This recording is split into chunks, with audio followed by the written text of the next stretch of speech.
Good afternoon. Good afternoon, everyone. We appreciate your being here.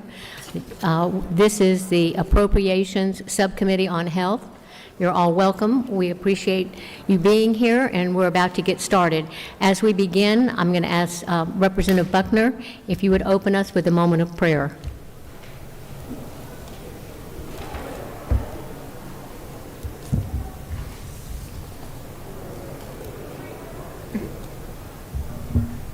Well, maybe God can hear us. It's not. It's up here. Okay. Okay. There you go. Thank you. Would you bow with me, please? Our gracious Heavenly Father, we're thankful that we're here today to do the people's work, and we ask that you give us discernment, listening ears, and a caring heart so that we can take care of the people we were elected to represent and take care of all of the people in the state of Georgia that we can. We ask all these things in your Son's precious name. Amen. Thank you. We also, if anyone has not and they want to speak to the committee, there is a sign-up sheet right up here. Please come forward and sign up, and we will work our way through this list as the meeting goes forward. Again, welcome everyone. We look forward to hearing from you and the needs of the people that you are representing, and recalling to everyone's attention that this is for the betterment of all the people of the state of Georgia. And again, we appreciate your time. We're going to begin today with our Department of Community Health. If you would come to the podium, introduce yourself, and please begin.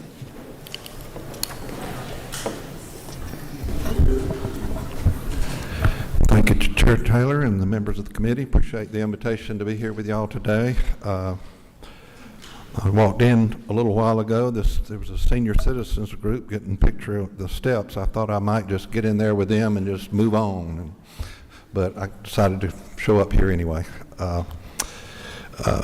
We want to talk about the 27 budget. Want to thank OPB and the governor's office for their interaction with us this year, and of course your House Budget Committee and Senate Budget Committee for the hard work ongoing that everybody does to work together on these very, very complex issues, and appreciate the dedication. And as was already mentioned in the prayer, you know, we're here to try to make Georgia better, and that's our goal. As you begin, Dr. Burke, I do want to announce we have some seats available. A lot of people are standing. If you want to come and fill up some of these, if you would just leave the first 2 rows open, but please, I hate for everyone to be standing. There are some seats available if you'd like to come and sit down. Thank you.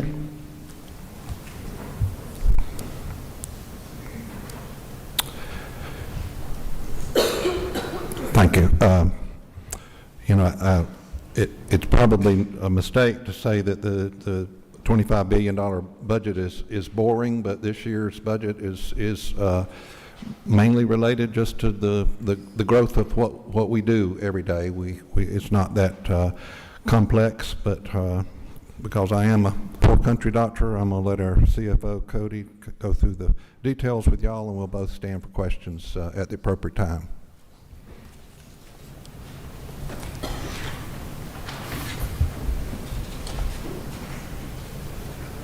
What do you need?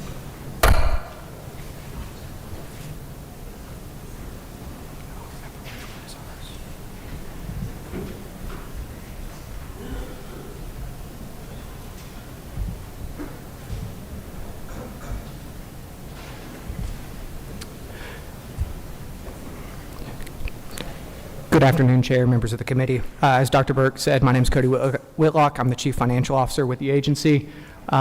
Going ahead and jumping straight into the budget, we always like to level set about $5 billion state funds, about $25 billion total funds, and as Dr. Burke mentioned, fairly straightforward in SFY 27.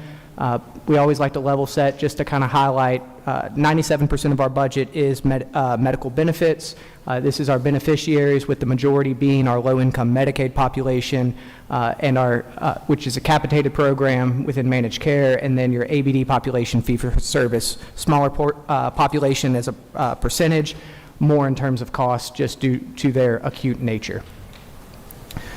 Going into SFY 27, the first table at the top is your statewide adjustments, your TRS, billings, DOAS, insurance, et cetera. There is an adjustment to SHBP, the state employer percentage, that I will reference later during the SHBP portion, but those are just your standard statewides that's going to be across the state enterprise within every agency. Jumping down to the programmatic changes, on your according to your track sheet, the first item, 17.1.6, is an increase for 8 additional Katie Beckett caseworkers.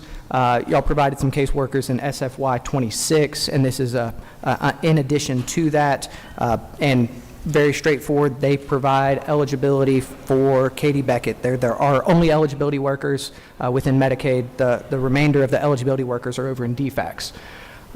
The next item, 17.1.7, is the backfilling that was provided for in AFY 26. This is maintaining parity for caseworkers' salaries across the state. DHS received an increase, so we're making sure that DCH is whole. We've already provided that increase, but just putting that in our base budget to right-size the salaries there. Jumping down, the last position within departmental admin, 17.1.8, is an increase for 1 long-term care manager. This is a position to try to improve quality and update policy for nursing homes to comply with current and future federal rules. The final item within departmental admin, 17.1.9, was some funds provided in SFY 26, $300,000 to help the department submit a state plan amendment related to GME. So that was one-time funds. That's just being removed. That state plan amendment has been submitted, and it is just pending CMS approval at this time. Moving down into Board of Dentistry, 17.2.5, one-time funds provided for in base 26, so you're just reducing that. And then 17.2.6 is the criminal investigator. There was a vehicle and some protective equipment provided for in AFY, so this is just that one criminal investigator coming along with the equipment that was provided for in the amended budget. Going down to 17.4, that's our Healthcare Access and Improvement Program, which is SOAR, our State Office of Rural Health down in Cordele. There was some one-time adds in 26, and this is just a sweeping of those funds as they were one-time, and you're just removing that from the base budget. Before we get into the Medicaid benefits, I just wanted to kind of highlight general trends. We're seeing a little bit of growth in Medicaid as a whole. On the next slide, you kind of have a little bit of a breakdown between fee-for-service and managed care. I know that may not look like a lot, but just from a cost perspective, as you will see on the next slide, it does represent some significant dollars. We are projecting kind of slight increases in both of those programs. So within Medicaid benefits, we'll see the same kind of trends that I referenced in amended fiscal year. For the most part, we are continuing to see acuity and growth in ABD, which will represent about $300 million increase in the base budget. In LIM and Peach Care, as I referenced in AFY 26, we assumed a slightly higher enrollment than we actually have when we trued it up to actual. So this is just right-sizing that budget to match the population there. Again, both of those are just in a managed care per member per month environment. So just a small adjustment there. One item that did not occur in AFY that is going to be in FY is your FMAP adjustment. So we're slightly adjusting. It's going to net zero between your state and total funds. It just is your adjustment from 66.4 to 66.63. Fewer state dollars needed because we're going to receive some additional federal dollars there.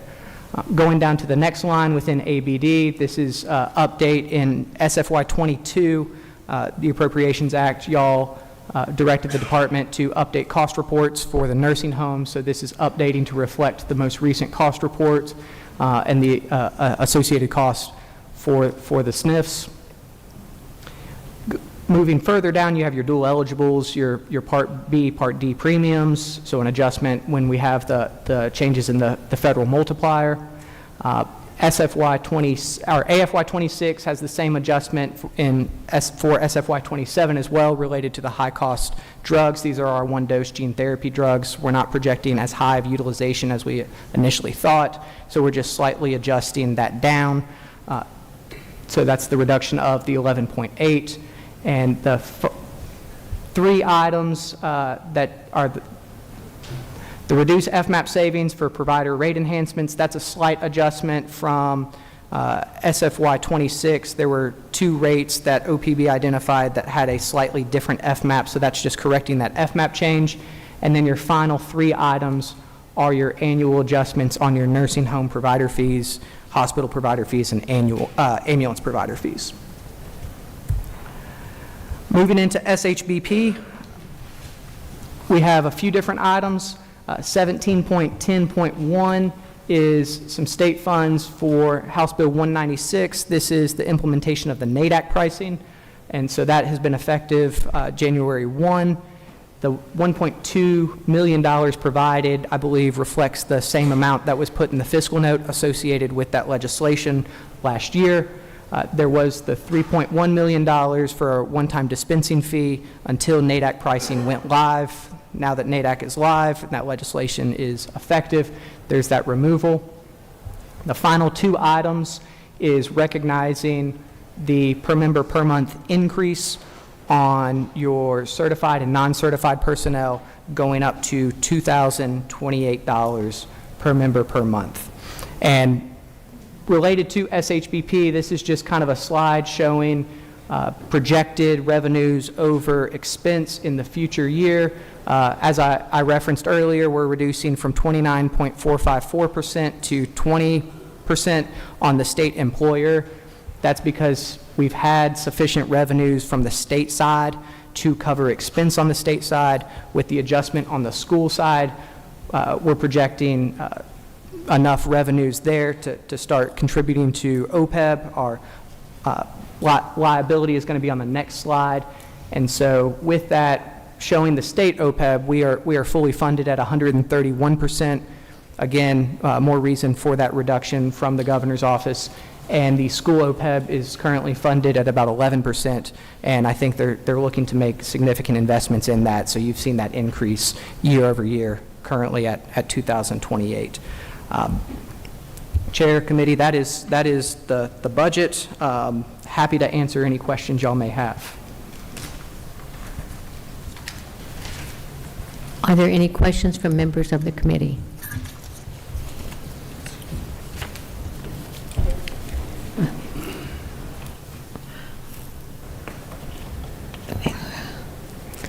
Representative Hall.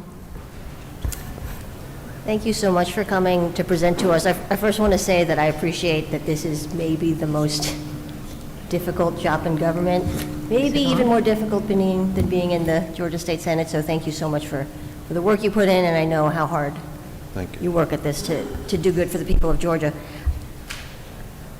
I have a few questions. I'll triage them a little bit because I want to give everyone a chance to ask. A lot of them do relate to some of the federal changes we're seeing with respect to funding and H.R. 1 and how that's going to change the landscape here in Georgia. So I'll prioritize this question first because I've been curious about this for a while. So our Georgia Pathways waiver expires at the end of the year, in December, which is probably fine, right? Because given that the work requirement is going to be federalized, that we don't need that sort of exemption anymore since everyone's going to be doing it, right?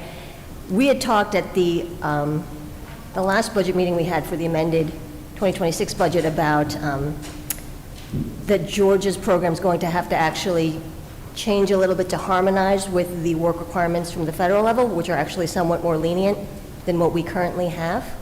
So given that we do need to amend our state plan to change some aspects of our eligibility cutoff, has there been a discussion about changing the minimum income cutoff from 100% of FPL to 138% to enable us to cover patients for less state money per patient? You're right that there's a lot of moving parts to what's going on with the federal government and our waiver. And I'll be honest, the CMS's final rules on HR 1 are still pending. And so there are several issues that we don't know the answers to yet. Now, I'm not aware of any movement on the governor's part to change the eligibility on the poverty index that you're describing, but that's something that, like I said, until we actually know exactly what the final rules are and what they mean for Georgia, it's just a little hard to make predictions. But we're in constant communication with CMS. Our waiver was extended last year. And there is some communication that we may have to renew it just for certain legal implementations that don't really affect the waiver itself, but just because of some technical things. So we're still waiting on feedback from CMS on that part of it.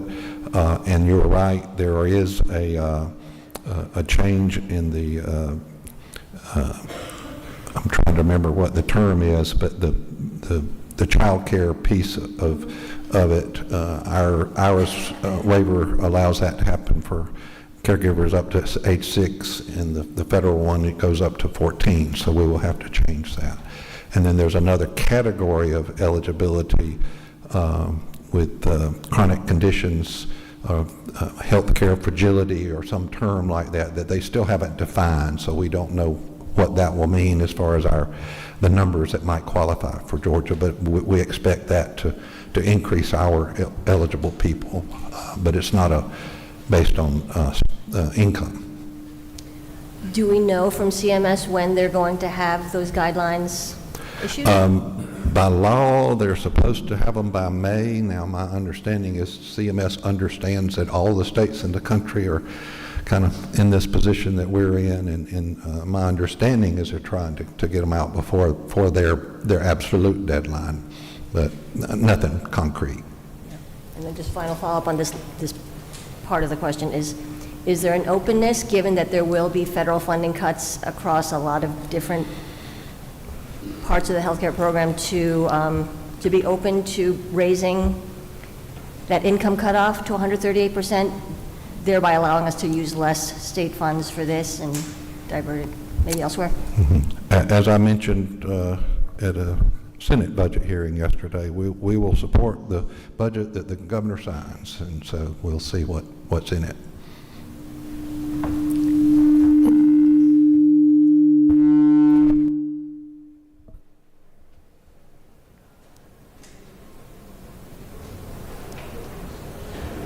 Thank you. We have a question from Chairman Petrie. Thank you, Mr. Chairman. Commissioner, thank you for being here today. I had two questions for you I want to mention. First of all, you've got some in 17.1.6 and 1.7 there. There's some efforts to deal with some, improve some funding and some positions for the Katie Beckett waiver, and I appreciate that. But I wanted to ask you, there was recently a glitch, I'll call it that. You may be able to explain it better, where individuals on the Katie Beckett waiver and a multitude of other waivers lost their enrollment, and y'all fixed that. I appreciate. I contacted some of your very capable staff who immediately jumped on it. But I wanted to ask if you can explain how we can, do we have the staff to make sure things like that don't happen again? It may have had nothing to do with staffing. I don't know the details of this. This just happened. That was my first question. I do have a second question, but we'll take that one first if you don't mind, sir. Sure. Thank you, Chairman Petrie. We don't know exactly what happened yet. We do have a team working on that. We've hired a third party to come in and do kind of a root cause analysis in the healthcare world. I think they're calling a forensic analysis in our systems that are supposed to be talking to each other to figure out where in the process that that did occur. Was it a technology issue, kind of a bug in the software, or was it a human error? We really don't know, but we hope to have that information as soon as possible. As you are aware, these systems are incredibly complex, and it's going to take us a little while to dig into that, but we're certainly want to find out what happened so that we can fix it and keep it from happening again. And I'm not aware of any suggestion that it's related to staffing at Katie Beckett, but there is always been a queue, so to speak, of more people applying than the applications can be worked timely, and so that's part of what this particular budget ask is for us to increase our numbers so that we can get to these. Thank you, Commissioner. Madam Chair, if I could follow up with that second question. So that kind of relates to my second question, and again, it may have nothing to do with staffing. I appreciate that how serious y'all took the issue, most vulnerable people in society, and y'all jumped right on it. Thank you for that. But I do have a question that we've discussed. So this committee here, led by our chair lady, has expressed and even in previous years, long before this current discussion going on nationally, we have been very interested in ensuring that the department have the resources to ensure that we prevent fraud and abuse. There are some positions in here, but not a whole lot.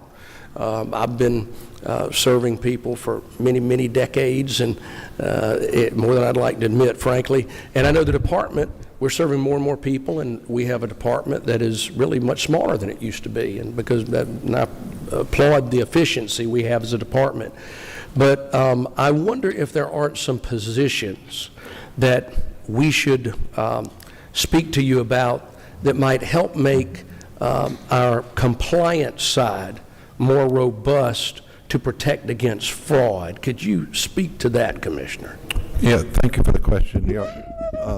Obviously, this has been in the news nationally of states that they've uncovered some significant fraud in the Medicaid space, and I've asked our team to obviously talk to their peers that work in other states to find out kind of what they're doing right and maybe what went wrong, so that we can check our own systems for vulnerabilities. The state has, with y'all's support, invested in some analytic artificial intelligence software a couple of years ago that we're just implemented last year that does a Medicaid claim review, and our number of cases referred to the law department for investigation has doubled since that software went live. So it is doing what it was supposed to do. I think we went from referring about 20 cases a year to over 50. And so I think we'll see more and more fruits because we're still early in the implementation process of that across systems, because again, as large as our population is, it takes a while to implement these technical software type implementations, and if you don't do it carefully, you have happen what we were talking about earlier with those glitches, as you called it. As far as staffing, we will love to sit down and talk more about what our needs are. We are working on what I would call a mini internal white paper on what are we doing now in the fraud space and in the waste space and in the abuse space, and what are best practices that maybe we could consider adding to what we're doing. And we certainly should have that ready internally like any day now. They've been working on it a couple of weeks, and obviously the governor's office and OPB are very interested in that as well, and hopefully through the process we can let y'all know what our needs are. Thank you. Thank you. We have one more question. Representative Buckner? Yes, I was looking at the enrollment trends and how they're dipping. Do we have any knowledge of why that's going down, and is anything being done to address that? You got any comments there? So on an average basis, if you look at 26 to 27, we're actually growing a little bit, just ever so slightly. So I think month to month, there's always these variabilities. Retro eligibility of someone coming back on the rolls or then determining they're not eligible. And so there's always kind of a give and take with those. Right now, we're looking at probably, let's call it a 3% trend, if I were to ballpark it, in terms of growth. And that's more or less in line with what we're seeing, and I think even what CMS is seeing on a national basis as well. So although there is the fluctuations month to month, if you look at it over the course of the year on an average basis, it's about a 3% growth. May I follow up? Yeah. Thank you. So 3% growth, does that match, how does that compare to the need, the number of uninsured lives? Because that number seems to be growing at a little bit higher rate. You know, our numbers are driven by applications through our gateway system, and you know that we work, and we don't. Our sister agency DHS, you know, works those applications as they come in, and you know, most of what I know about that the growth or not is based on economy, you know, and what people's conditions are as far as the whether, you know, when we go in a recession, Medicaid numbers grow. When we have low unemployment, and Medicaid numbers tend to flatten out or sometimes go down. So I'm not sure of anything else. I mean, as far as our IES modernization of the systems, you know, we recognize that the application process is burdensome, and that's one of our goals, is to make that process easier, similar to when you're applying for a loan. If you 20 years ago, it might take you 2 months to fill out all the paperwork. Now you can do it on your phone with an app. And so, you know, Georgia's not quite there yet, but we'd love to get to where we can streamline that process. But I don't know that is stopping people from applying. It may make it harder for them to do it. Thank you. Thank you. I see no other questions. Thank you. Oh, excuse me, Dr. O, you got one? I could just ask one more question. Again, it's related to the changes we may see in an HR 1, and I know that CMS still hasn't given their final yet, but I'm sure you're thinking about it in advance. Sorry, this is the last one. So in HR 1, CMS is restricting how states use provider taxes to fund Medicaid, right? So you know this already, but you know, it prohibits higher Medicaid taxes, lowers the safe harbor threshold, these types of things. So how do you anticipate this drop in revenue is going to impact the low-income Medicaid, the aged, blind, disabled Medicaid funding, and what would we need to adjust in next year's budget to make up for that hole? Yeah, that's a great question, and I'm afraid it's kind of in that same wait-and-see bucket. You know, our directed payment programs that y'all have supported over the years, we submitted, I think, 6 last year before the deadline, and we've heard from CMS on 3. And the ones that we haven't heard from, we suspect it's related to that issue, and we don't know how they're going to come down on those. So if they do restrict our ability to use some of those funds like we've been doing, then there may well be a deficit that we've got to decide what to do as a state next year. There are folks in Congress that feel like that system has been abused by some states in the past, and they feel like it's an issue they want to deal with. And you know, we have felt like we've been good stewards of those dollars ourselves, but we still may end up having to change things because of those federal rules. But again, I think there's, like everything else, there's a push and pull going on, and I don't know what the final answer will be. But I suspect we'll know before y'all leave, just based on what I'm hearing. And I know you appreciate that as a former CMO of a rural hospital system. Do we have a sense of a ballpark of what we might be looking at? Like any sense of the No, size? it would be pure speculation. I think there's people pushing on the complete spectrum, and who ends up winning the day, I don't know. But As a quick point of clarification, on the directed payment, or on the provider tax side, for the budget specifically, hospital providers' fees are not, they are part of that safe harbor threshold, but they're separate and distinct because it's a 1.45% assessment on your net patient revenue.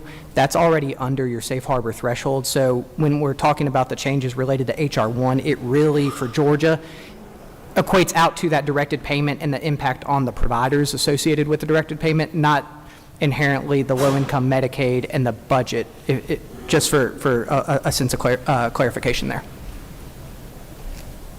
Yeah, thank you, Cody. That's very important. You know, the DPPs are actually funded by the hospitals. It's not state funds. Our point is that funding might decrease, and then does the state step in to do anything about that? But because Georgia's been conservative in the use of those, as Cody mentioned, we're not expecting that anything that we're doing on our state budget part of this provider tax is going to be affected, because we were already kind of below those targets that they're talking about right now. So, thank you, Cody. Yes, sir. Are there any other questions? Please. Chairman Stevens? Thank you, ma'am. On the state health benefit plan, the implementation of House Bill 196 looks like it's $1.2 million. Is that just, and I realize it's for implementation, that was such a big change from what we had before. I guess that's baked into the base? Yeah, it's just managing that system just cost us a little more from an administrative standpoint. There's some, the NADAC, and I know you know more about this than I do, but the NADAC has a number of prescription drugs in its system, but there's a lot of medications that are not in it, and so we have to set up a process to how do we come up with a similar cost structure for those that are not in that database, and so that costs us money, and the PBM also has an extra fee to us to do that extra step that they didn't have to do before that. Just want to take a moment to thank you for all your work, Commissioner, and your department for this meant a lot. It really did. Well, thank you. Thank you. I don't see any other questions. We appreciate all that you do, and we recognize how hard the department works. You have a full plate. Yeah. We appreciate what you do. Thank you all. Thank you. Our next presentation will be the Department of Public Health.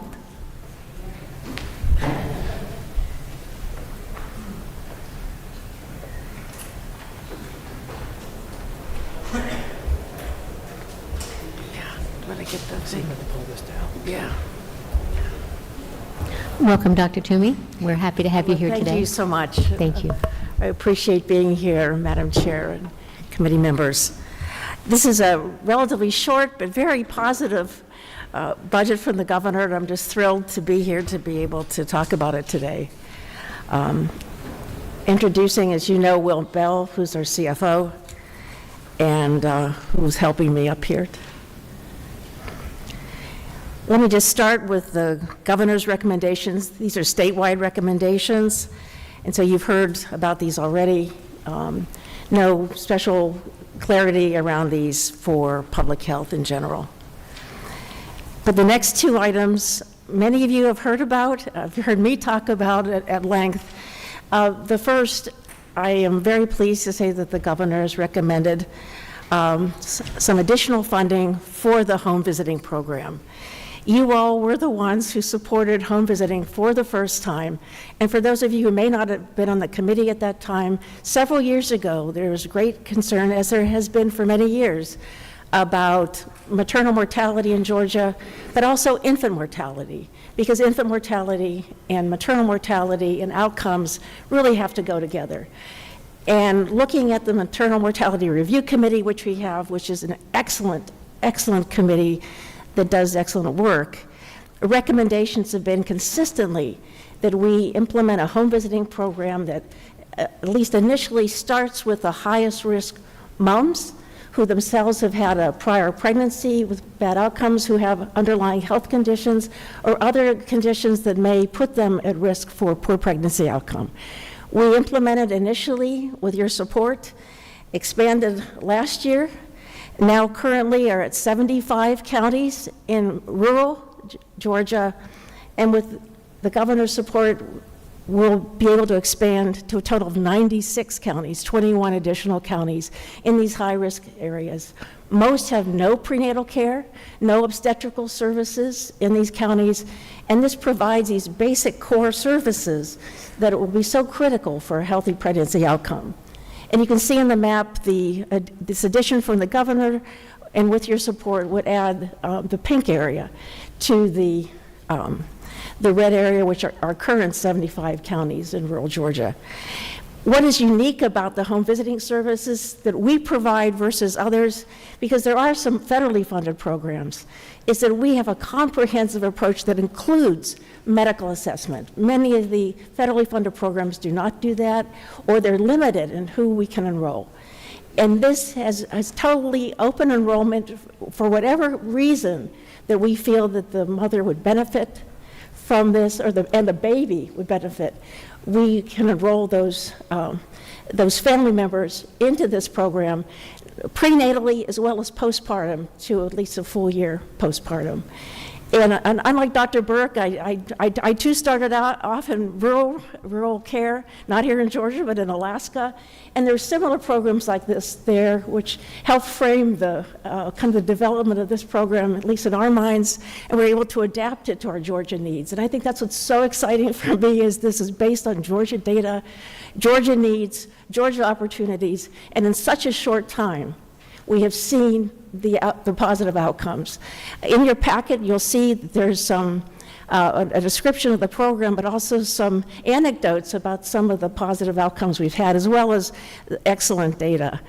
And if imitation reflects what people think of this program, Mississippi, who you've heard us talk about, their literacy work and other work have also focused on child health. They are copying our program, calling it the Georgia Home Visiting Program, as the model that they want to implement to improve their child health outcomes. So I think that, too, is a reflection of how quickly others have recognized, both at the federal level and other states, that this is an excellent model that works. The services include clinical assessment, interaction with clinical providers, including the perinatal centers that we now have interaction with in a coordinated way, care coordination, care management, education to the mother and family members, as well as linkage to other important services, not just Medicaid, WIC, Children's First, Women's Health, other medical, as well as literacy education services. So this is really a comprehensive approach, which is unique among these services. And again, was a Georgia program developed here with input and your support, and I really thank you for considering this expansion. Moving on to the next item is the Georgia Public Health Laboratory, and this is an unusual budget request because it doesn't require any additional funding. It's really just a change in how we look at our budget.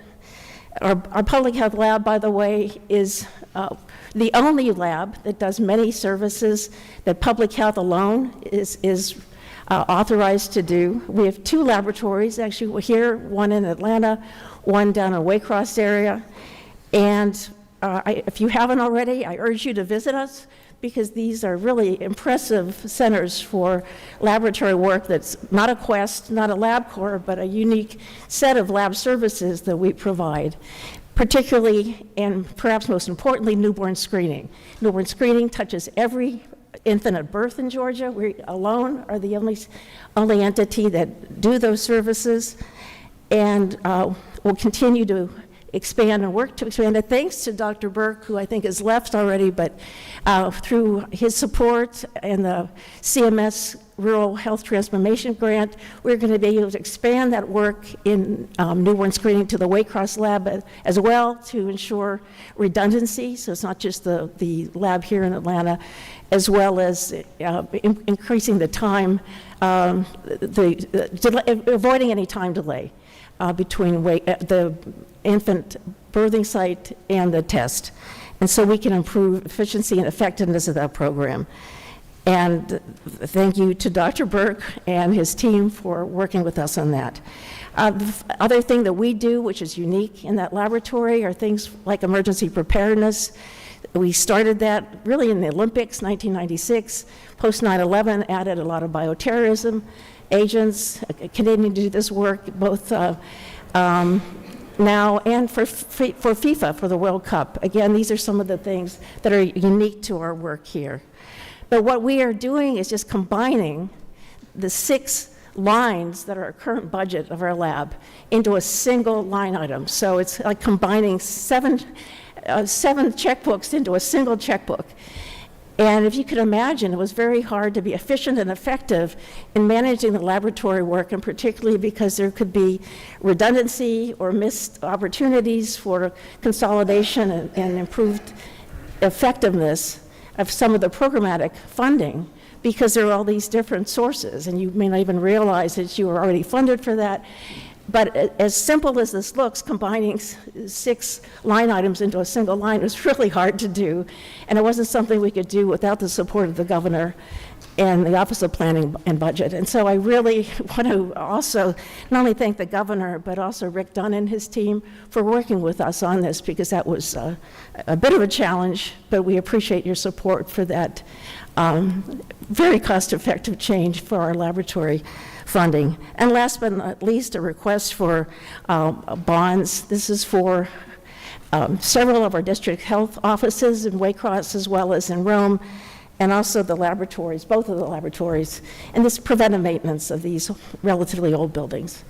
And that's it. It's a really nice budget. I have never had such a nice budget to present, and it focuses on prevention, so that's all good.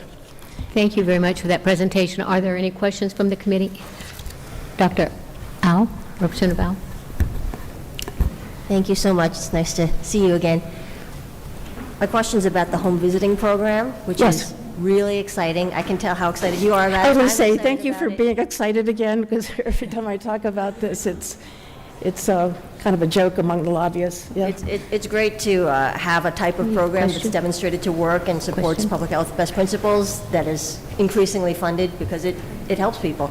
My question was about, we're expanding to new counties and the choice of the new counties chosen. It looks like it's sort of a balance between the highest risk moms, like you said, and also people who live in rural areas that are maybe like obstetric deserts, or they have less availability or proximity to OBGYN care. Given that this is a program that we are growing now and we're looking to the future, looking for ways to build on our successes, what other considerations did you take into account when choosing the counties aside from geography? For example, we know that just because you live in a denser urban area doesn't necessarily mean you have better or increased access to care. Has there been talk about maybe expanding it to some more metro underserved areas? And we have talked about it a lot, and I think the main point is Metro is blessed in the number of providers. And the Metro, including our perinatal centers and the other hospitals, think of Northside, think of Piedmont, as well as Grady, who was our perinatal center here in Atlanta. Many, many assets here that others don't have, whereas we try to focus on the rural areas with lack of access, lack of providers, but also the highest risk birth outcomes based on both mothers and babies, because I really feel strongly we need to look at the whole spectrum of women's health care, frankly, prior to pregnancy, during pregnancy, and after pregnancy. Well, I agree with you that in triaging a scarce resource that we want to prioritize towards the places that have the most deficiencies or lack of care, but just in that we're having successes and growing the program, just to look ahead. No, thank you. Thank you. We have a question. Representative Hawkins? Thank you, Madam Chairman. Tell me more about the stroke situation. Isn't that within your budget? Yes, we had some federal funding it was the Coverdale Right. Stroke Registry, and then we also have a team that does chronic disease epidemiology. The CDC funding was ended, but we have continued that registry with our existing staff. So we were able to pick up the majority of that work that we had with our existing budget and our existing team. So you feel comfortable with what you have now to be able to run that program I do. and ensure that hospitals keep moving forward in stroke treatment? We have a very committed staff who are working on that. All right, thank you. And if I hear otherwise, I will let you know. Yeah, well, I'm sort of interested in that bill since I did that years ago. Yeah, now I remember. Yeah. So, I see Chairman Petrie. Yep. Thank you, Madam Chair. Sorry. Dr. Toomey, thank you for this, and I'm so proud to see this expansion of this infant and child home visits. That we can have a profound impact on the future of a child when we intervene early like this. You will soon have basically everywhere where you need it, because it's really most needed in certain counties where you have these deficits of other care available. So I just want to thank you for this. This is great news, and that's quite an expansion we're looking at. couldn't have been done without your support, and for that, I'm so grateful. Yeah. Thank you. Chairman Hawkins, you have another follow-up? I just thought of something else. Now, you're doing these home visits. Do you use cars for that, or do you have a van that actually has equipment to evaluate these patients, or how does that work? You have cars, and they go from house to house, and have equipment that they, to do that assessment in the home, Right. including blood pressure, other kind of physical assessments, as well as looking at the home, looking at the other children and the infant too, after birth. So there is Okay. that, as well as social assessment, and being able to make those referrals, because some of the homes they went to, there were other children, all of them eligible for other services, and they didn't even know about those services. And so this is really an opportunity to bring this information, as well as that medical assessment. That was what is so key about this. And also using community health workers where we Right. can, as well as nursing staff, and there's teams. And I think that can provide both the medical and the social engagement that has been so beneficial. Well, I'll tell you where I'm going, and that is, with our Access to Cancer Care Committee, we heard a lot about, transportation, but also evaluation and that type of thing with mobile units. I didn't know if maybe you could look out into the future and think about that combined with your prenatal care, and maybe combine some of those units, and if we can find some funding for you, and maybe kill two birds. Well, that's not a good word to Don't say that. We don't- Help two birds with one stone. And I like birds too, so. Yeah.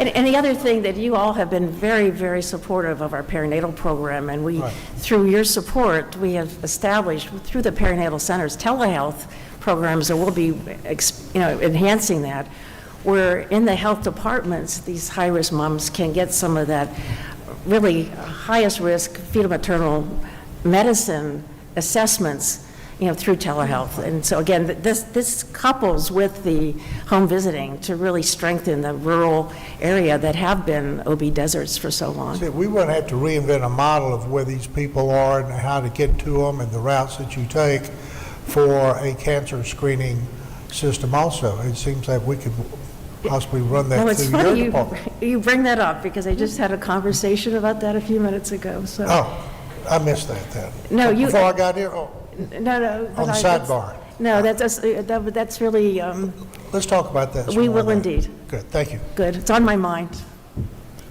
Are there any other questions from the committee? I don't see any. Thank you very much for your presentation. We appreciate all you do. No, thank you. Thank you. So much for all your support. Our next presenter will be from the Georgia Board of Healthcare Workforce. You'll come to the podium, please.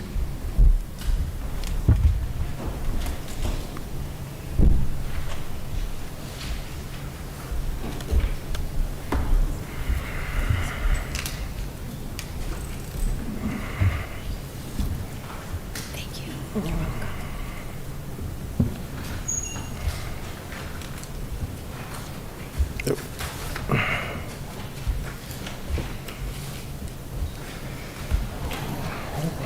All right. Good afternoon, Chair Lady Taylor and committee. Thank you for inviting me to speak to you this afternoon. I'm Chet Bassine. I'm the Executive Director for the Georgia Board of Healthcare Workforce. High level, we administer loan repayment programs for a variety of healthcare practitioners, operating grants, competitive grants, both for medical schools and residency programs in addition to nursing schools, and do a lot of supply and distribution studies on a variety of healthcare licensures. I've got our budget presented by by program, I should say, and I will reference the track numbers on the side. Hopefully that will assist. So we have 6 programs. First one is administration. That is the staff, the postage, the mobile devices, all that stuff. There are just 3 statewide adjustments in there. You'll see for the first line, it's 1711.1. It's reflecting an adjustment in telecommunications and infrastructure rates for Georgia Technology Authority, $109 addition. 1711.2 is reflecting an adjustment to agency premiums for DOA, Department of Administrative Services insurance programs. It's a reduction of $52.96. And then last but not least, 1711.3, reduce funds to reflect a reduction in the employer contribution rate for the state health benefit plan, and that's a $62,014 reduction. So that's the administrative program. I'm going to proceed on to graduate medical education from the governor's recommendations. First is 17.12.1. He has put in for 105 new residency slots for totaling $2,096,412. Then next is 1712.2, a reduction in funds for the FMAP, just due to the federal offset that's increase that's coming, and that is $234,123. And last but not least is 17.12.3, and that's a redirect of existing funds. So it's a $0 item of $734,438 for the Rural Surgery Initiative and Child and Adolescent Psychiatry at MCG at Augusta, and that was from the governor. So that is the GME adjustment, or recommendation, I should say. Next is the Mercer School of Medicine. They have their own program within our budget. That is 17.3.1. This is a 7-year glide path that has been going on. So this is the 7th year of it's the final year of this 7-year plan. It is at $12,567 for their campus that they stood up in Columbus several years ago. I will then proceed to the next program, which is the Morehouse School of Medicine, who also has their own program in our budget, and that is 17.14. There were no adjustments for Morehouse.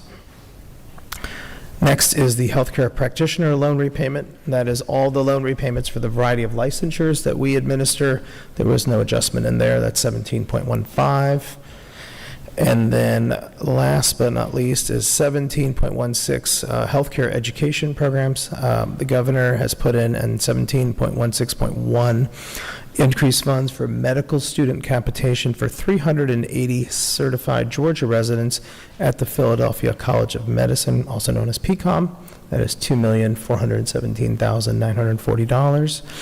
And then 17.16.2 is just an adjustment to change the name that the governor kindly recommended, and that is just to switch it from undergraduate medical education, because this program does have nursing funds. It's not just for medical students, or UME is what they're referred to, but there's also nursing funds, so we just requested that change. That being said, this final sheet just shows the summary of the original and the recommendations, and I'd be glad to entertain any questions, Madam Chair. I have a question for you. Yes, ma'am. We appreciate all the work that you do and how we've been growing our medical education and your contribution to that. But how were the rural health transformation funds being used to expand residency slots? Are we going to be able to do that in this state? And can we use any of those for fellowships? Excellent question. Thank you. It's still kind of new, so. Very new. As Dr. Burke mentioned, the notice of award came through very recently, so that's good news. We, about 2 weeks ago, announced the residency, maybe 2.5 weeks ago, announced the residency component for the Rural Health Transformation Program. The deadline is this Friday for all the programs. I, out of curiosity, log in every couple days, and we have about a dozen applications. in there, and some are for a variety of slots. So I don't have that total. I'm waiting till the end, and what I've seen with any of our grant programs, that at the end, they just come in really fast and furious. But we do have about a dozen applications in right now. I have fielded personally quite a bit of questions from program directors and other leadership at GME programs around the state. So once that closes, we'll go through the assessment and the review of whom to award.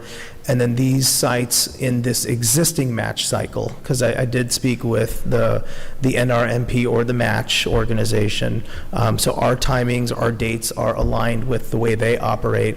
We will be able to inform the sites timely so that they can increase their quota is the word that they use in order to match with hopefully an increased amount of residents, and then they all find out, I believe, the third week of March. So this should happen pretty quickly for the residency level. The second part of your question, if I recall it correctly, Chair Lady Taylor, is more or less the same, but fellowships. I am pleased to state that we will be launching the fellowship component in the next few days. So I want to commend DCH for their collaboration. There's several individuals at DCH that who've been working very closely with me and with rural health, with the feds on submitting the application, and we've got that largely finalized, and that should go live pretty soon. And in similar concept, I have been speaking with NRMP, the match. They also facilitate the majority, but not all the match. Like the residencies, it's like they have everything. But for fellowship, they have maybe, depending on who you talk to, they have the majority, let's call it. So for the majority that match through them, I have worked with them. And then we do have the application written in a way that if it does go outside of the match, there is some ability for some of those fellowships to also apply. I will say one of the things the committee has discussed, and it is important, is that we can retain these residents. We want to grow our own, and as we're having these residents, we want to promote getting them to stay in Georgia. And we're identifying the needs for these fellowships. The rural communities are reaching out, and these facilities are able to accommodate them, but we've got to get some of those specialties. So thank you for addressing it. I'm glad it's already on your agenda. Well, thank you. Does anyone else on the committee have a question? I don't see any, so thank you very much for your presentation. Thank you. Thank you.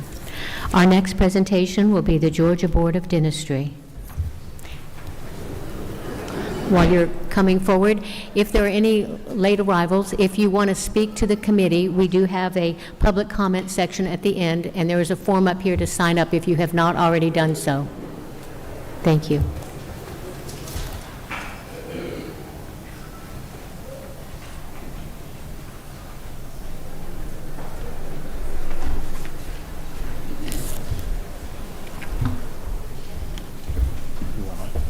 Operate the computer from down there?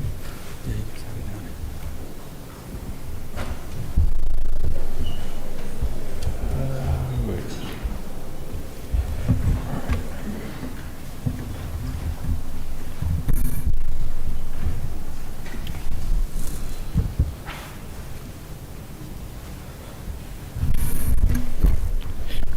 Good afternoon, Chairwoman Taylor and members of the committee. My name is Clint Joyner, the Executive Director for the Board of Dentistry and the State Board of Pharmacy.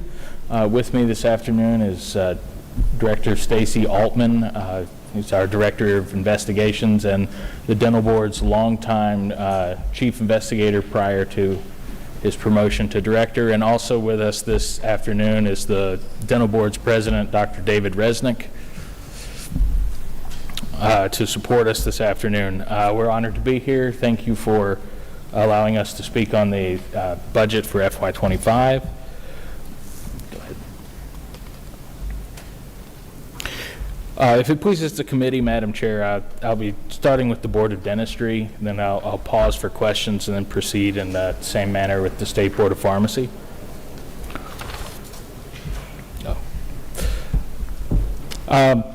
Start with the statewide track sheet items. I won't say too much about these. They've been covered a number of times, but they are included for the Board of Dentistry and for the Board of Pharmacy in HB 94.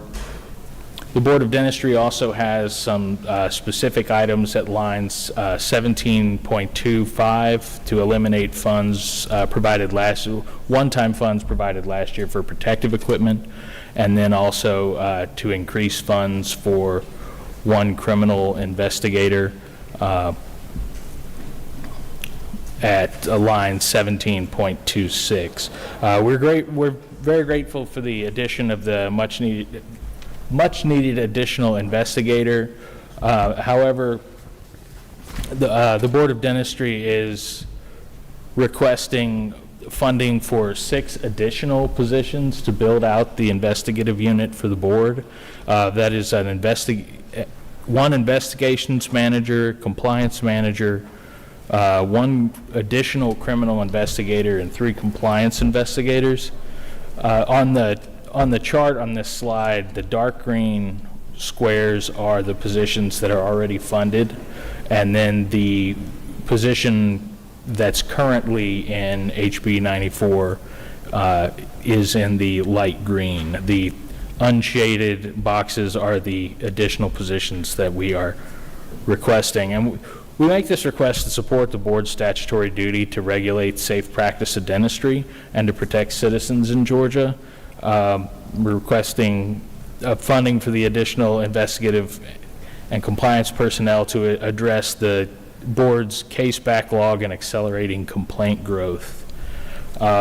We believe additional personnel will increase our investigative throughput, help us reduce the case backlog, and restore effective regulatory enforcement, including deterrent value of enforcement.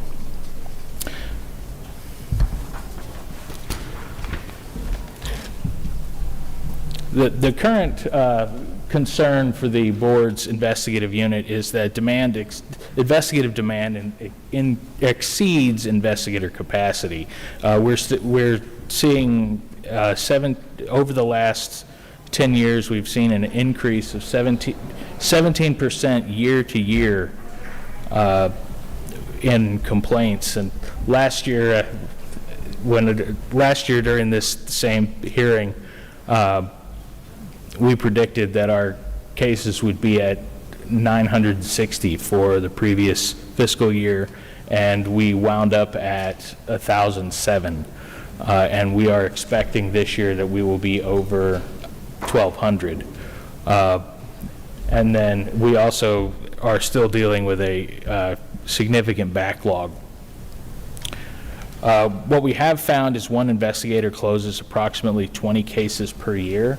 And so with the addition of 4 investigators and then our manager and director, who will also have smaller caseloads, we expect to close about 100 cases a year, or 100 cases a month, roughly 1,200 cases per year, which will give us the capacity to both work down the backlog and to absorb those cases that are coming in.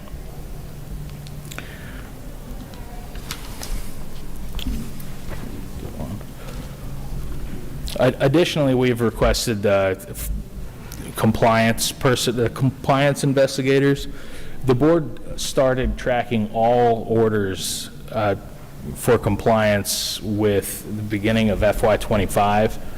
And as we increase our enforcement with additional investigators, we'll see increased compliance workload. Cases that go into compliance involve long-term probation or obligations that will occur over some time, and so even though we're dealing with 100 cases a month, those compliance cases will stick around for quite some time. We also have found extreme value in pairing criminal and compliance investigators together. You can think of this relationship not unlike that between a lawyer and a paralegal, or a doctor and a nurse, a dentist and a hygienist. They work well with different skills. And lastly, our compliance investigators are not post-certified. And so this has actually allowed us to expand the expertise in our investigations unit. One of our compliance investigators is actually a dental hygienist.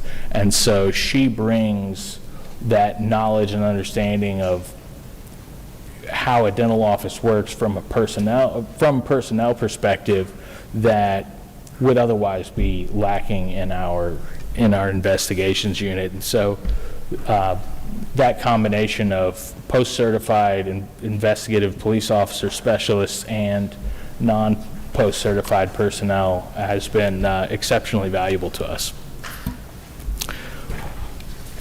Which brings us to the actual amount of funding requested, and this includes the criminal investigator that's already included in HB 974, and the board is requesting an appropriation of $687,102 to fund an additional 7 positions. Additionally, the board is requesting funding for a 3% raise for board staff intended to help us retain our experienced staff and support our operational stability. The board is affected by, especially the dental board, is affected by deep information silos. Some positions have been performed by a single person for over 10 years, and so we're in a position where all of the institutional knowledge for that position is concentrated in one person. We've begun cross-training efforts to begin to break up those silos so we can spread that out, but those are not complete yet to a point that we feel like we would have alleviated that critical vulnerability. And then there's also there is competitive pressure from other positions out there, particularly in things like customer service. Every company has customer service positions. I mean, private industry and other government agencies. So there is competition to hold on to our people. And our board staff are long-tenured subject matter experts in dental and pharmacy regulations. Our average employee time with the state is 10 years. And so that's the average. We've got several employees who are over 20 years with the state.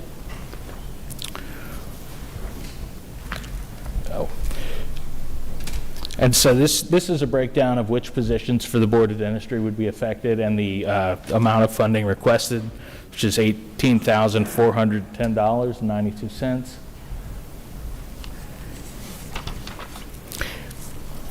And then lastly, which is this is attendant to the build out of the investigative unit, is a scaling request for the law enforcement equipment, which is necessary for our law enforcement officers to do their job.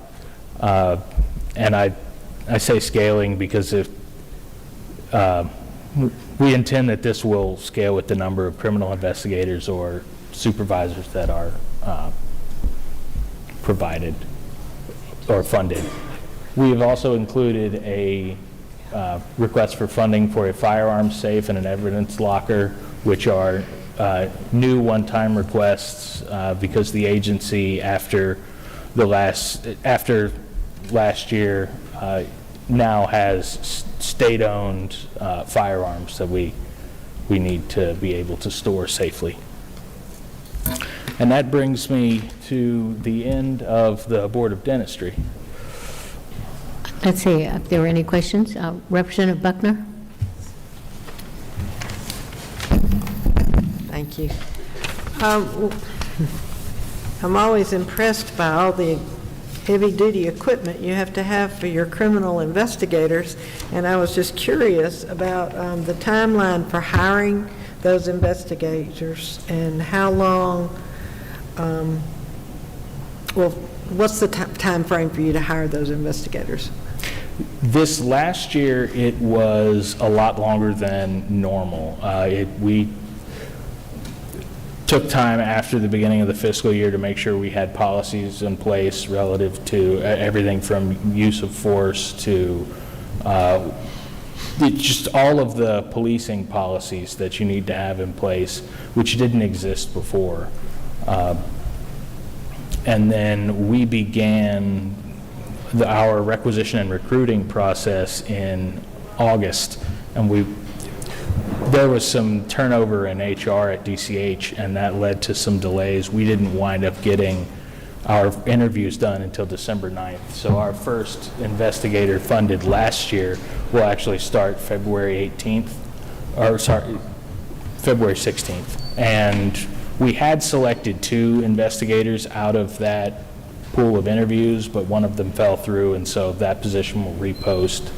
As far as a timeline going forward, since those one-time delay pieces are now resolved, it should be much, much faster. We also had to develop a process for more enhanced background checks to look at agency internal affairs files and their post files to make sure that we were hiring the right people, because we certainly don't want to put the wrong agents on the street. If I could follow up, do you have any idea now that they're onboarding about how long it will take for them to clean up some of the, or clear up some of the caseload, backload that you've got? Stacy, That's too speculative to know at this point. No, for the 30-day to 40, 45-day training to get them up to speed on what's what, because there is a huge difference between normal police investigations and these. 30 to 40, 45 days, they will be able to, depending on the types of cases they're assigned, and they'll start with the easier ones and work up to those that give us headaches. They'll be able to, the criminal investigators will be able to handle about 100 a year. That'll start cleaning up what's there moving forward. Processes have been put in place to help clean up the back end, and I'm still working with members of the board on that to clean up what may not necessarily be within their realms that weren't part of a process that is now in place to review them when they come in. So the investigators, to your question, will be able to, in the first year, probably clear up 75 to 100 cases per person.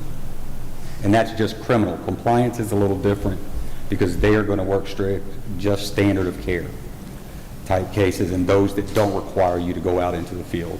They're also going to work because the compliance folks are going to be dental specific, so they're going to be a part of this industry, like the one that we have now.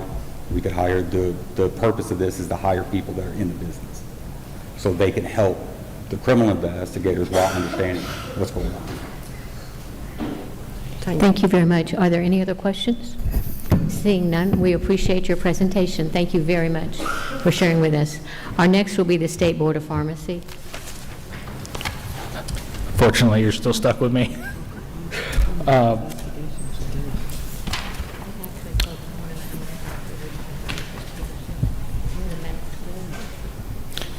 For the State Board of Pharmacy, the only items in HB 974 are those statewide track sheet items, which, again, have been covered a number of times, so I won't spend too terribly much time on them, but there they are. The State Board of Pharmacy also has, would like to request staffing for an executive administrative assistant and another customer service representative. The need for an executive assistant has become apparent over the last 2 years as the executive director role, and this is a little difficult for me to speak about because I'm essentially talking about myself in the third person. Changes. The executive director currently serves 4 roles. It's executive director for both pharmacy and dentistry, and then also legal services officer for both boards. And so at times, these strategic higher-level functions get overrun by ministerial sort of tasks, things like stuffing envelopes or the like, and I'm certainly not above doing that. I came from a small practice background, and, you know, if you had hands, you did what needed to be done. And so that is what has happened, but it's sort of turned Saturday and Sunday into simply the 2 work days between Friday and Monday. Also, the executive director role in the last 2 years has evolved with an expanding scope, increasing engagement with the governor's office, the Department of Community Health, the General Assembly, industry professional associations, and our licensees, really trying to get the board out among its licensees.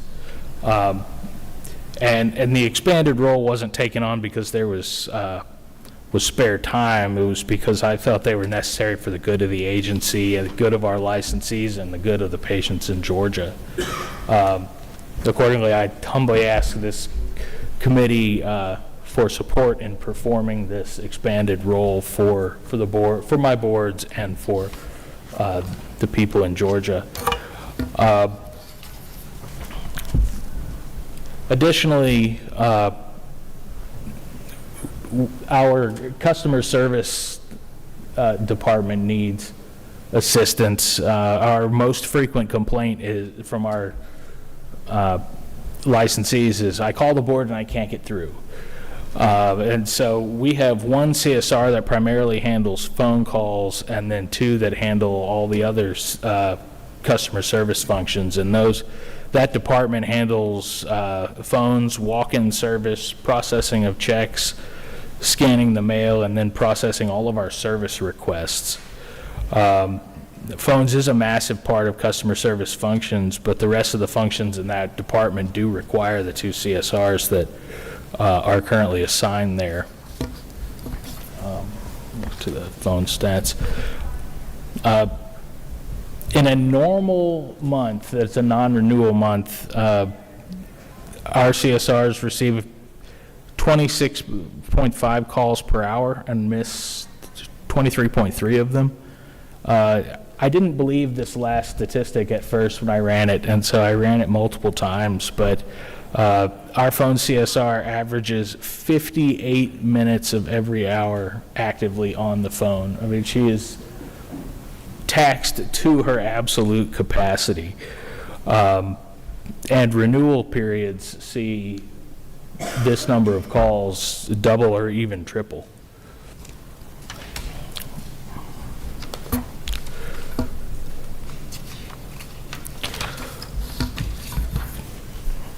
And so I asked for the committee to grant funding for an executive assistant and a customer service representative to enable a delegation of some functions from the executive leadership and to protect strategic leadership time, as well as for a customer service representative to help reduce our missed call rate and improve our public access and responsiveness.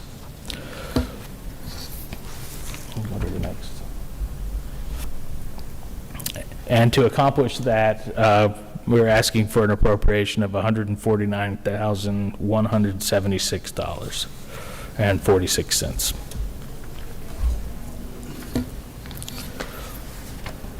And lastly, for pharmacy, for the same reasons discussed with dentistry, we're requesting funding for a 3% raise for board staff. The reasons are exactly the same. I won't go back into them for time's sake. But for this, the Board of Pharmacy is requesting an appropriation of $18,634.66.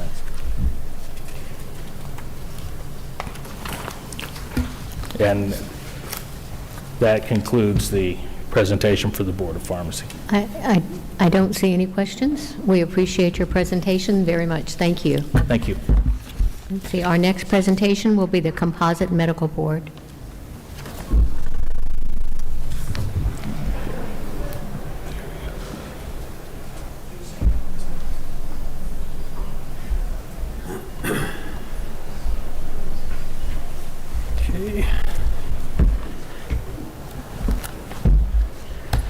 You want me to sit it down there?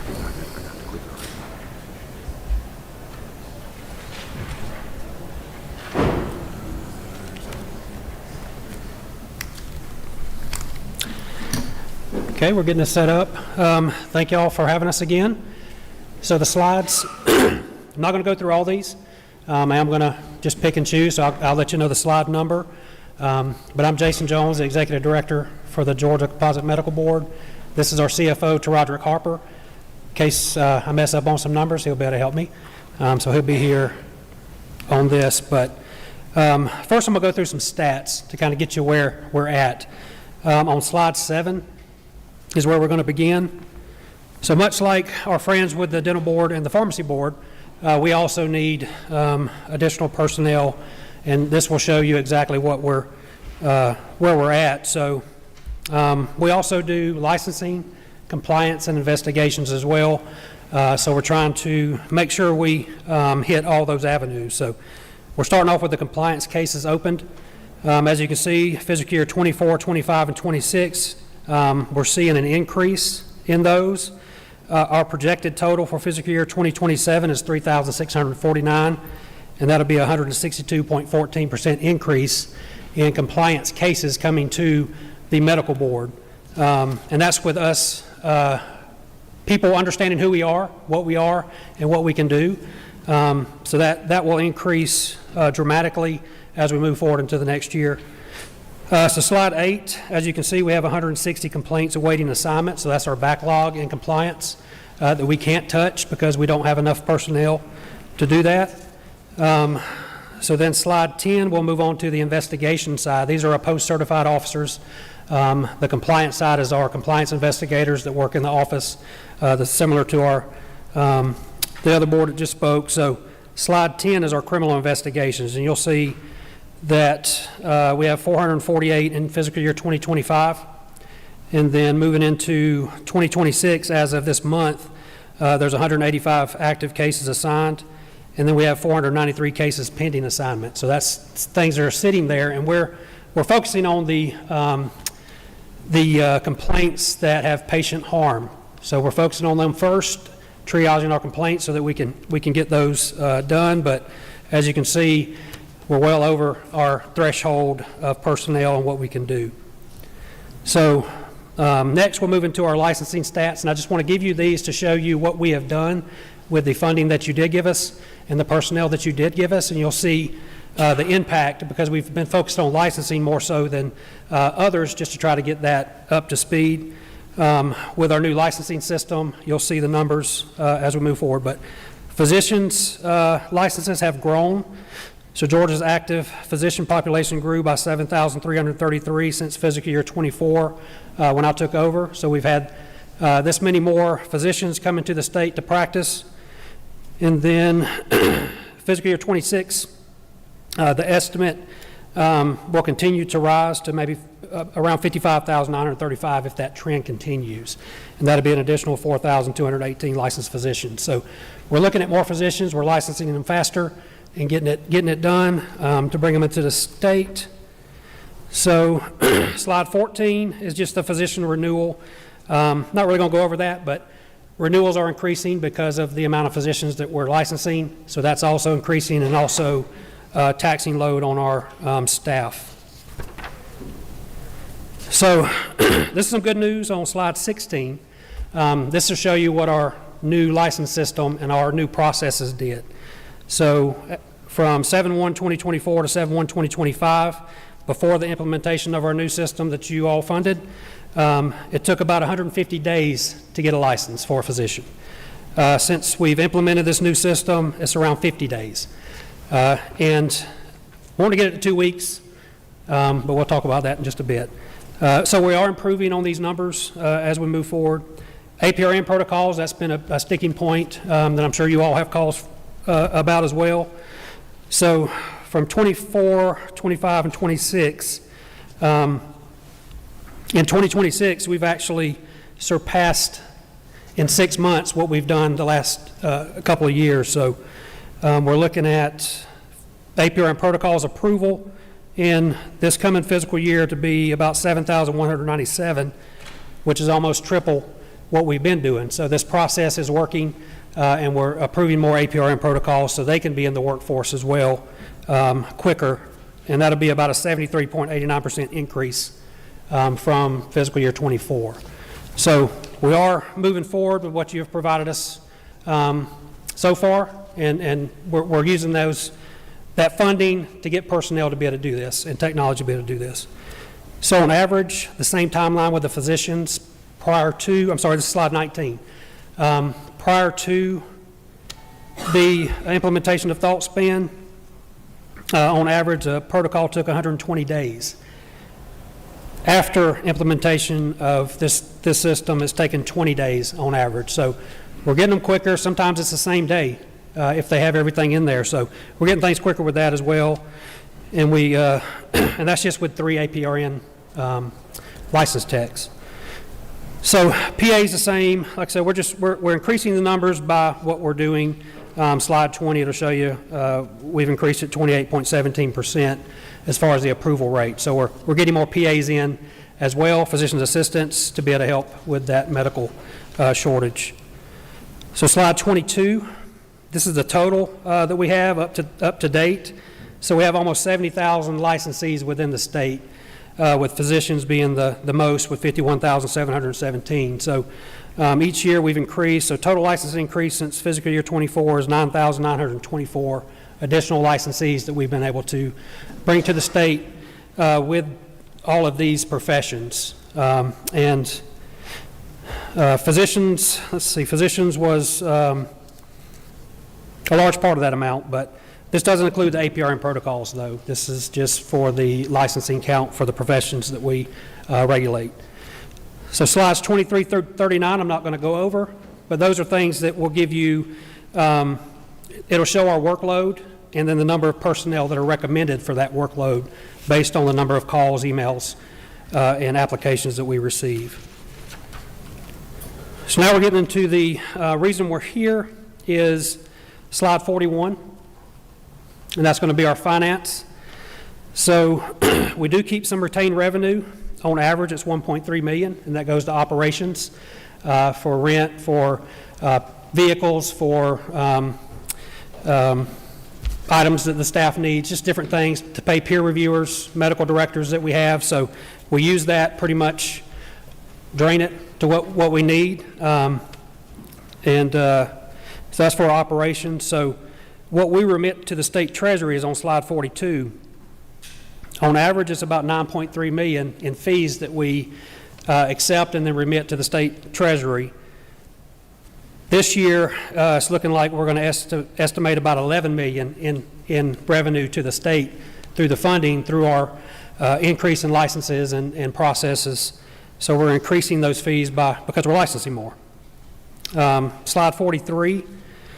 So this is the governor's recommendations. So we're on, we forgot to put that in there, I apologize. 17.17 on the governor's recommendation sheet.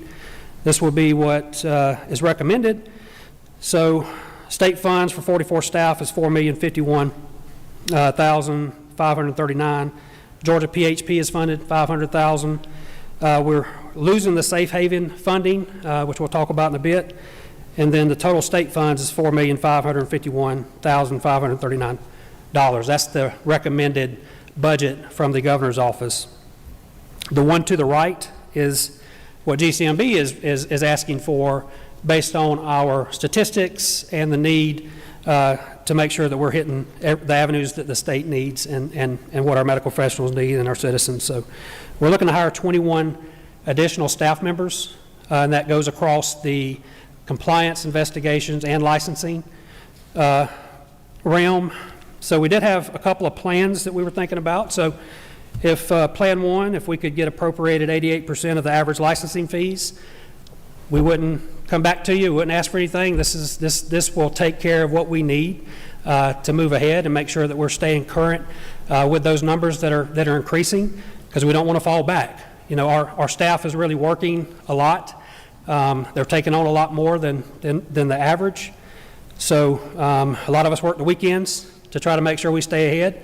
And I don't want my staff to continue doing that. That's a burnout thing that causes turnover, and we really don't need that. But Plan 2 is just that we increase some of the fees by $100, and that will probably be the renewal fees because we're amongst the lowest in the states on renewal fees, and that'll be, a board decision to see if we can do that. But if we do that, then we can retain some of that money, but we're also giving back to the state some additional revenue as well. So, and we're not causing a big burden to the licensees with that, because it's every 2 years. So $100 every 2 years, $50 a year, that they would be able to do that. So we're asking for, I know it's a large number, $8,170,650 to be our total, and that's an additional $3.6 million in order to get that personnel.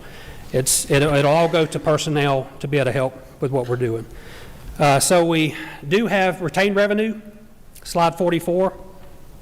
We did, me and Terodrick sat down and figured out we could use some of our retained revenue right now without breaking the bank, and we actually hired 6 positions to be able to help with us staying current and get ahead. So we're thinking outside the box to try to use this, but this isn't a long-term solution. This is a short-term solution, because in 2020 or 2030, this funding will dwindle, and we won't have it to be able to fund these positions. So that's why we're asking for that additional money to be able to help fund those positions as well. Slide 46 will show you the org chart and kind of where we want to be. This will help keep us current and get us where we need to be. So that'll be adding a total of 21 positions. So we'll be up to 71 personnel. Slide 47 is the listing of the personnel that we are requesting. And you can just peruse through that if you'd like, but that's the 21 that we're requesting. The last one, the medical director, is contingent on the international trained physician bill, because we'll need a medical director to oversee that project. If that doesn't pass, then we're not going to need that medical director. But if it does pass, we will need funding for a medical director. So slide 48 is kind of what we're doing for rural health and trying to get more involved with that as we move forward, because we see that we can do that and help out. But we have been in talks with the Technical College System of Georgia.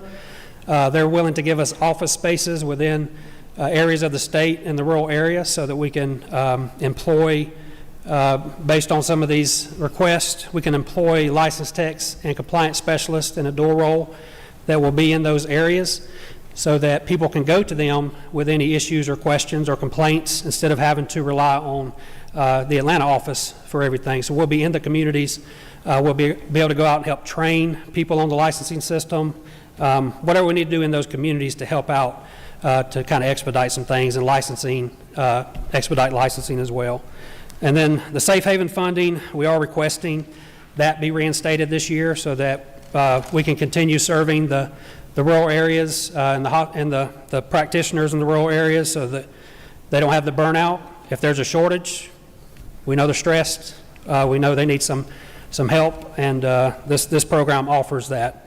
And we've been able to enroll 1,000, I hate this number, 666 physicians within that program.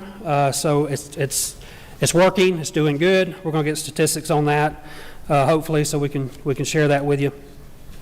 So slide 49, these are the proposed legislation and physical impact that GCMB will have if these legislation items do pass.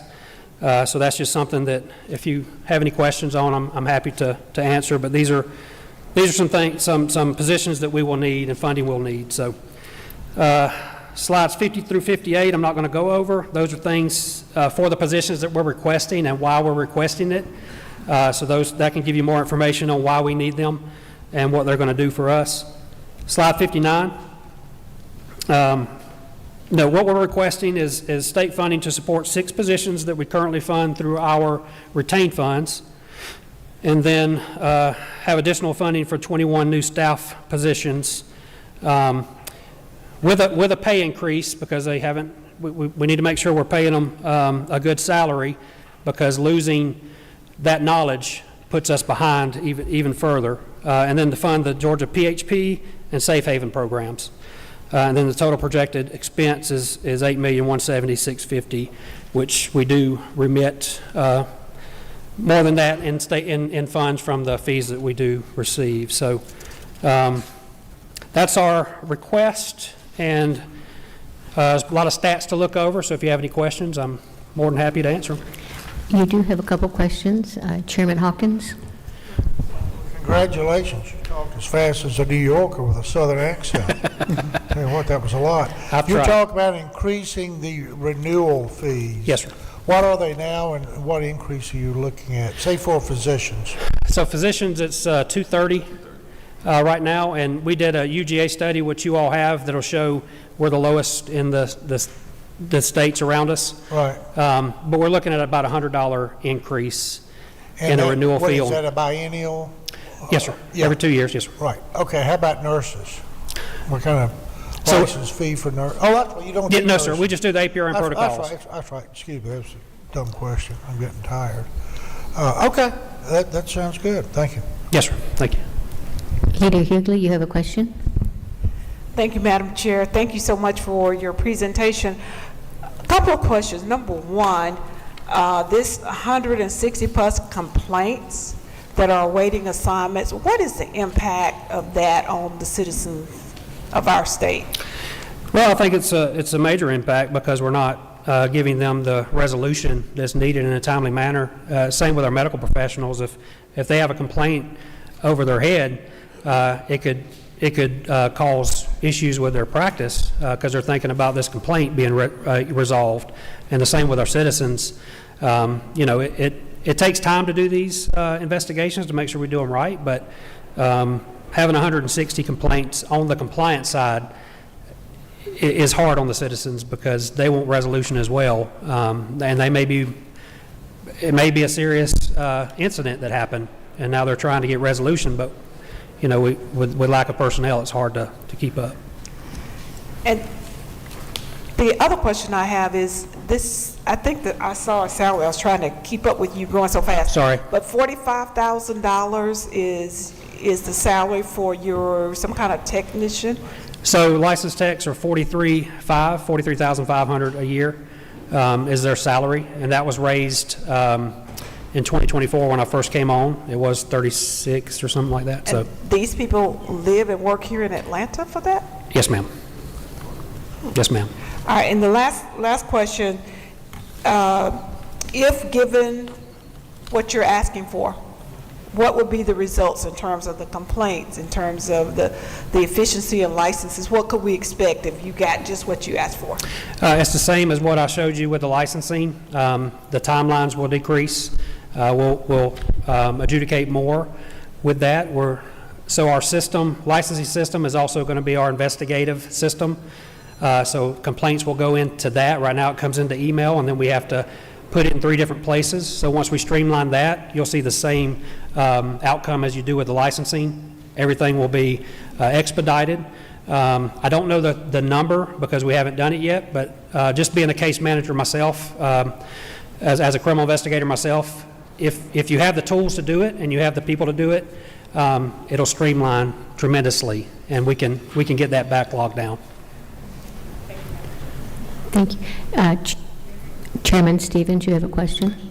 I do. Thank you again for the turnaround number. It's quite a jump from the lag that we had before. Yes, sir.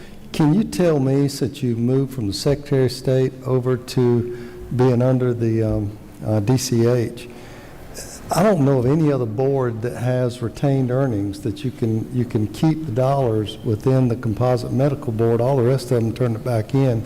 Do you know what that total number is that you've retained? I've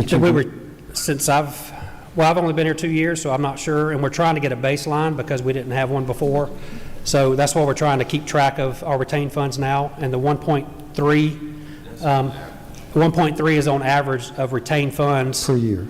And it doesn't come from the licensing; it comes from other fees that we charge: wall certificates, wallet cards, APRN protocols.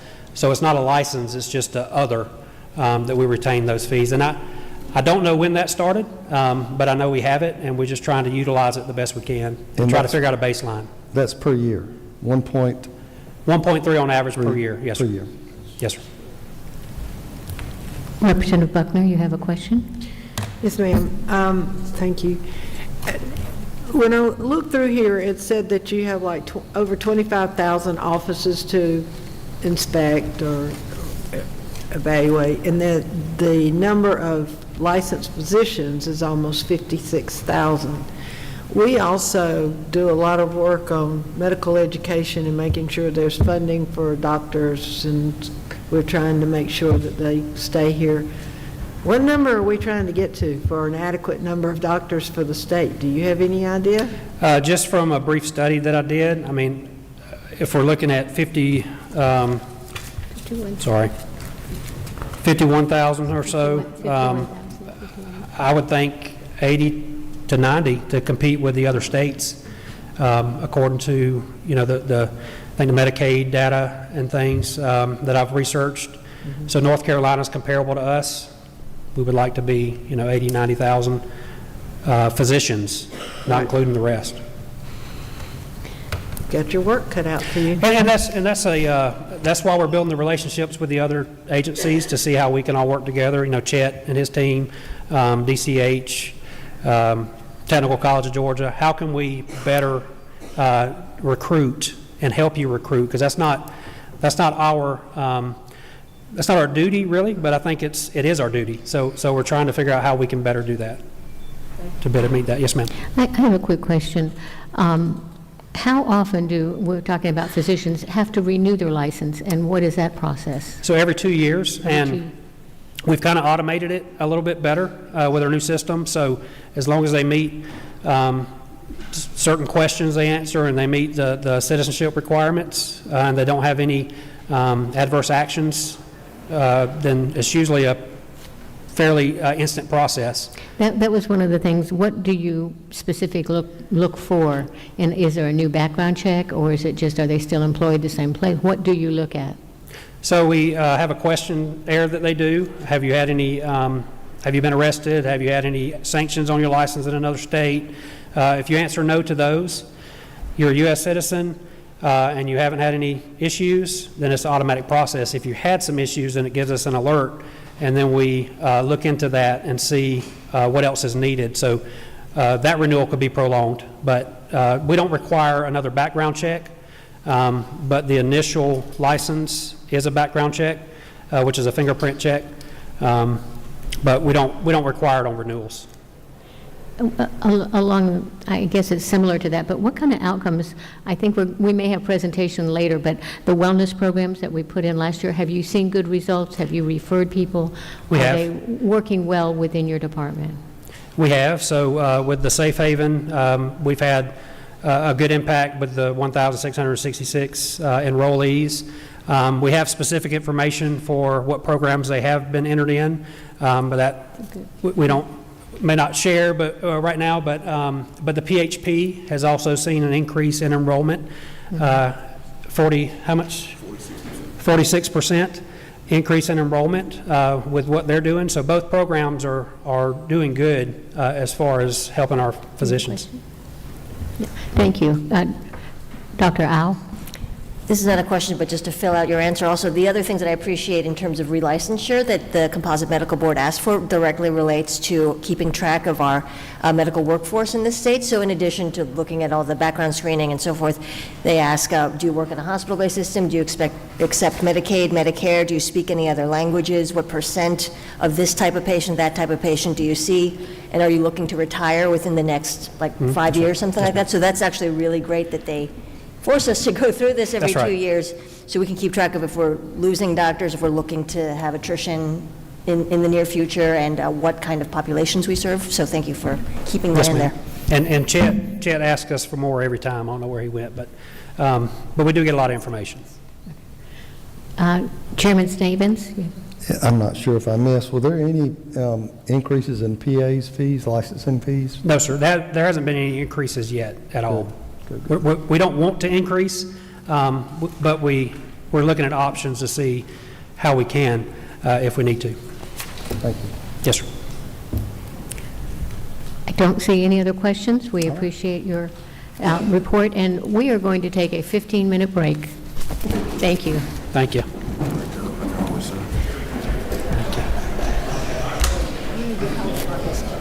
Yes. So, so me and Kim talked. Oh, yeah.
Thank you. If we could come back to order, please. We're going to go ahead and get started. Our next presentation will be the Georgia Drug and Narcotic Agency. If you could come forward. Here we go.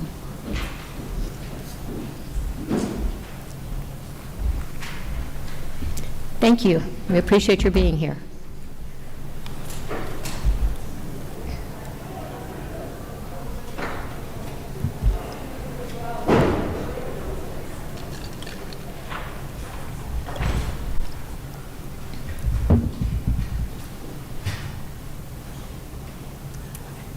Go right ahead, please.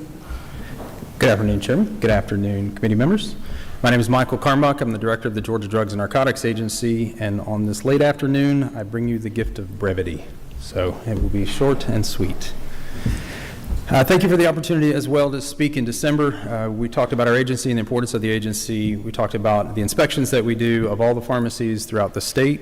That's a vital part of the profession. That's the largest way that we protect the public. We talked about our investigations. We investigate all the complaints from the Board of Pharmacy, any criminal investigations that involve prescription drugs, and then we talked about the education that we provide from our agency to both the public, law enforcement, and healthcare professionals.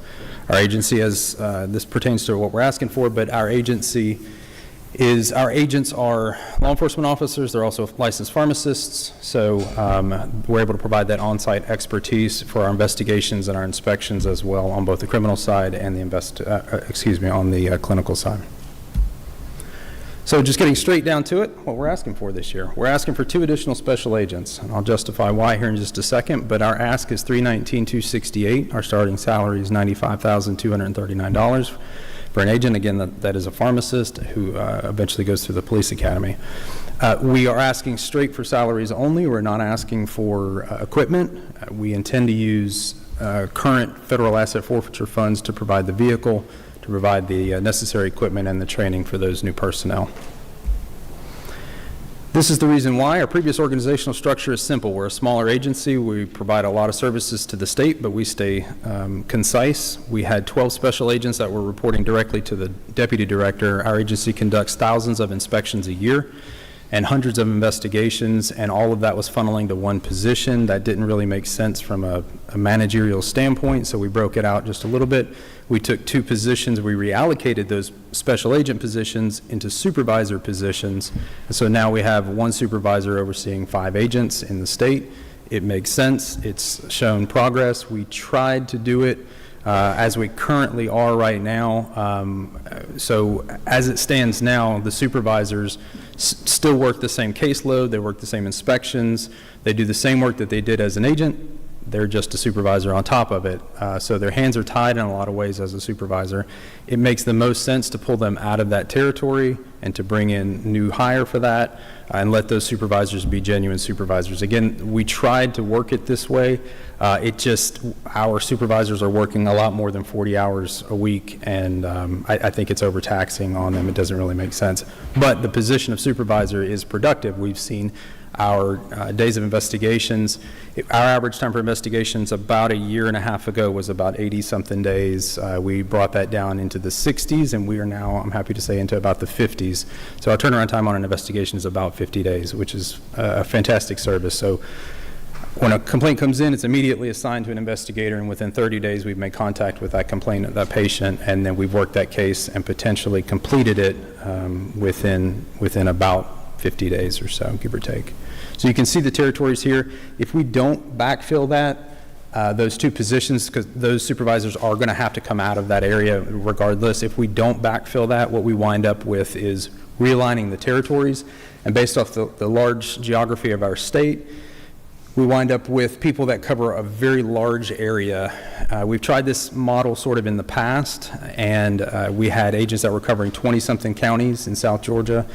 And obviously, everybody knows how South Georgia is. That's a long way to drive for 20-something counties, and it's just not managed. It doesn't make sense. We wind up with excess fuel. We wind up with a loss of time and a decrease in productivity. So the setup that we have right now works. We just need 2 additional people to backfill that. The benefits, obviously the supervisor position backfill, we talked about that for a few different reasons. One, to maximize the potential for a supervisor. The other thing to point out here, in 2011, the Board of Pharmacy, remember we inspect and investigate all of their licensees. Their growth has taken off, as Mr. Joyner talked about before for the Board of Pharmacy. In 2011, the board started registering pharmacy technicians. That alone was a 30,000 license jump in 2011. And since 2013, they've increased by 45% in licenses. In that time, our investigative arm, we've gone from 10 to 12 people. So we've had about a 20% increase in size to match their 45% increase since 2013. And those numbers obviously don't line up. We are doing, like I said, very well with our investigations. I want it to stay that way. We see some situations where other boards are struggling and they're trying to come in, to get those numbers up, and they're doing a fantastic job. I don't want to slide and to become, to fall into those situations. So that's why we're asking for that. The other thing to remember is the inspection complexity for pharmacies. A pharmacy in Georgia can be anything, right? We have hospitals, we have wholesalers, nuclear. All of those situations, there's about 15 or 20 different licenses, and all of those things have different models. Everybody has a different business model. They might do sterile compounding, they might do non-sterile compounding, they might do hazardous drug, radiopharmaceuticals. So those are inspection types that we didn't have in 2011 and 2004. I started in 2004. We didn't do those kind of inspections back then. And so that has changed as well. And so those inspections take longer. They're more in-depth, and rightfully they should be. But we have to keep up with that with the personnel to be able to support them. Emerging trends within the industry are also impacting our agency. We see the IV hydration compounding, believe it or not. There's compounding that goes on in some of those clinics, and some of those places are fantastic, but we all know that some are not doing it up to par. And so when it comes to compounding and dispensing, our agency gets involved in that. The medical board will oversee the practice of medicine in that area, and we'll step in to assist with the compounding and the dispensing. The same thing with some of what we see for the short phrase of GLP-1 clinics. Again, some are fantastic and doing it perfect, and then we have others that are not, and so we're responding to those as well. The same thing with compounding and dispensing. And then we have additional standards that are increasing on the federal side. The FDA is moving forward with several different things that are going to change the industry in a positive way, I think. Kind of a track and trace from sale to seed, if you want to think of it that way, from the pharmacy side. But that's going to change our inspections for wholesaling and manufacturing, for drug supply chain inspections. The governor's budget, we're very appreciative to OPB and the wonderful relationship that we have there. I'll just talk about the 2 points here. I'm not going to go through all 5 for time, but the 2 things. Number 3, obviously the governor wants to put, the governor's office, OPB, wants to up the percentage for law enforcement, so we ask that you support that. That's item number 3. And then number 5, they have gracefully put in 1 agent. We are asking for 2, so if the General Assembly and the governor see fit to move that forward to 2 agents, we would be very honored and appreciate that very much. My last slide, like I said, it'll be short and sweet, are our target goals. I think this is kind of the driving force to support the things that we said before.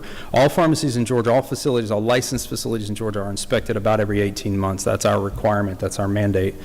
Previously, it was 12 months. We'd moved that from some facilities. We went across the board. Everything is 18 months to try and balance that out and be a little bit more accommodating to staff and try to preserve money where possible. Our current standings, we're sitting at about 69% to be in the last 18 months, 89% in the last 24 months, and 98% in the last 36 months. Obviously, we want to be somewhere about 95%. I don't know that 100% is attainable. We'll always try for it, but I don't know that it's attainable. But our goal ultimately is to take that from 69% where we currently are to 95%. I don't believe that is going to increase much with the current personnel that we have. I think the supporting 2 additional personnel will increase that number significantly. So that's all of our ask for today, subject to your questions.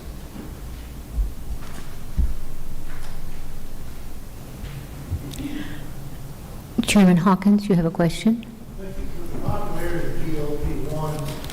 Injections, the compounding world has found a way to avoid the muscle loss by additions to the compounding. That looks like a really good future because I know the pill form is much more expensive. So y'all you are investigating or you inspect these compounding facilities? We inspect and investigate complaints for Only those, for complaints. clinics. If it's a pharmacy that compounds it, Yeah. yes, we routinely, absolutely inspect and investigate those. But How often is that? Like every 6 months, a year? for the facilities that are licensed by the board is every 18 months. Okay, Yes, 18 sir. months, okay, thanks. Yes, sir. Are there any other questions from the committee? I don't see any other questions. Thank you. Thank you very much. Our next presenter will be the Georgia Trauma Commission.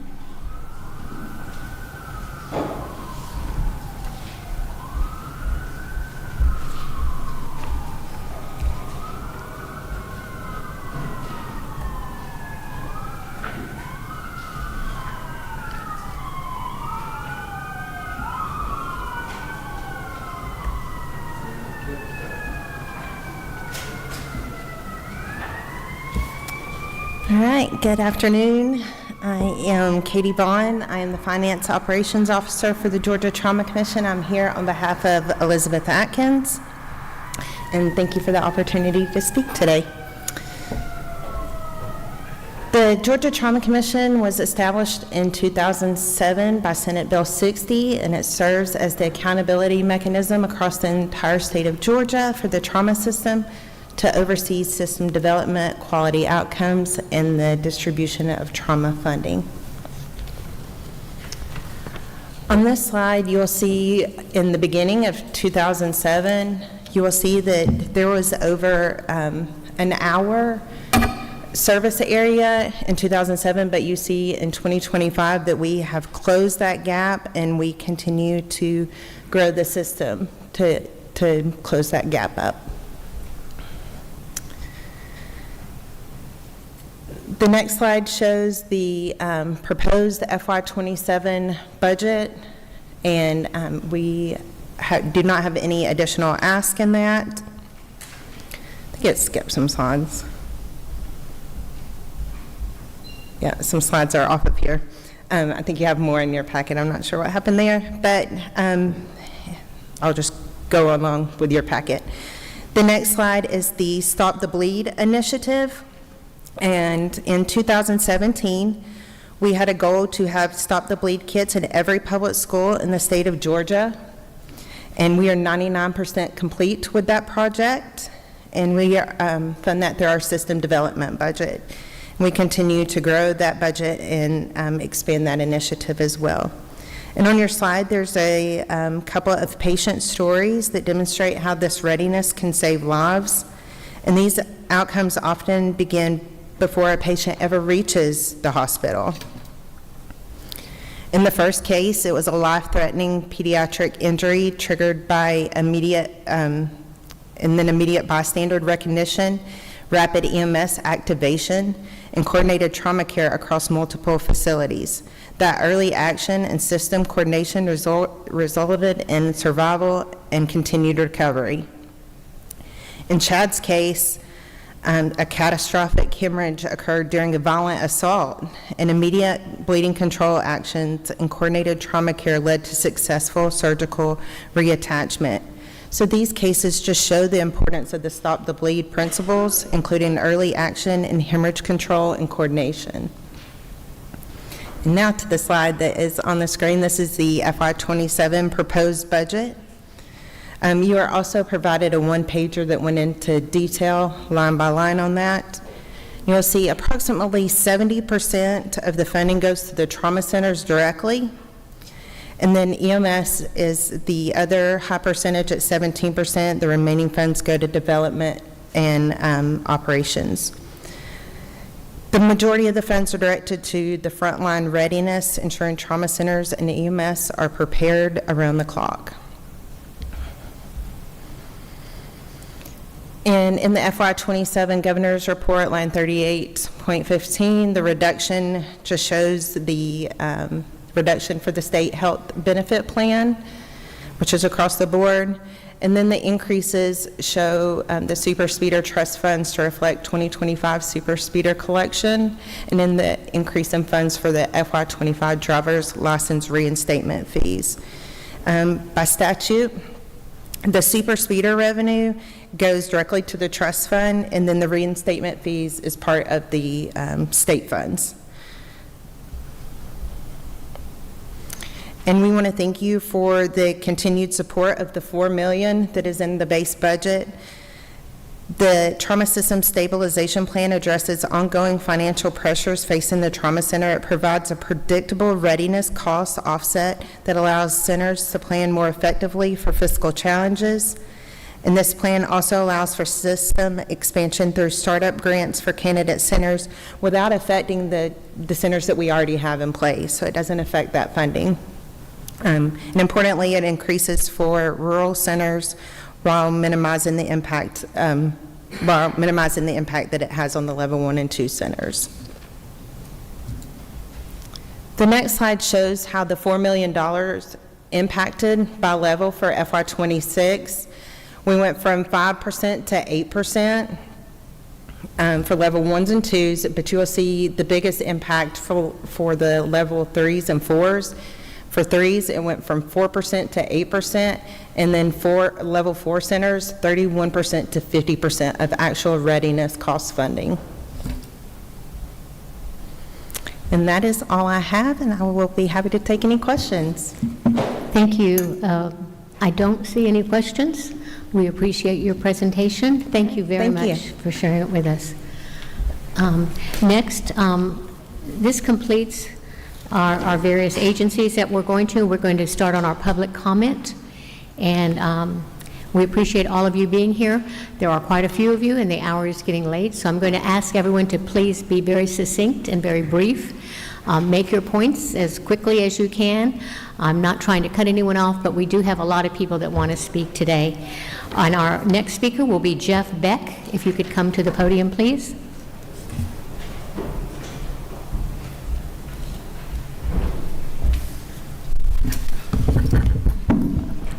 How are y'all doing today? Thank you so much. My name is Jeff Beck. Chairwoman Taylor, thank you so much for having me.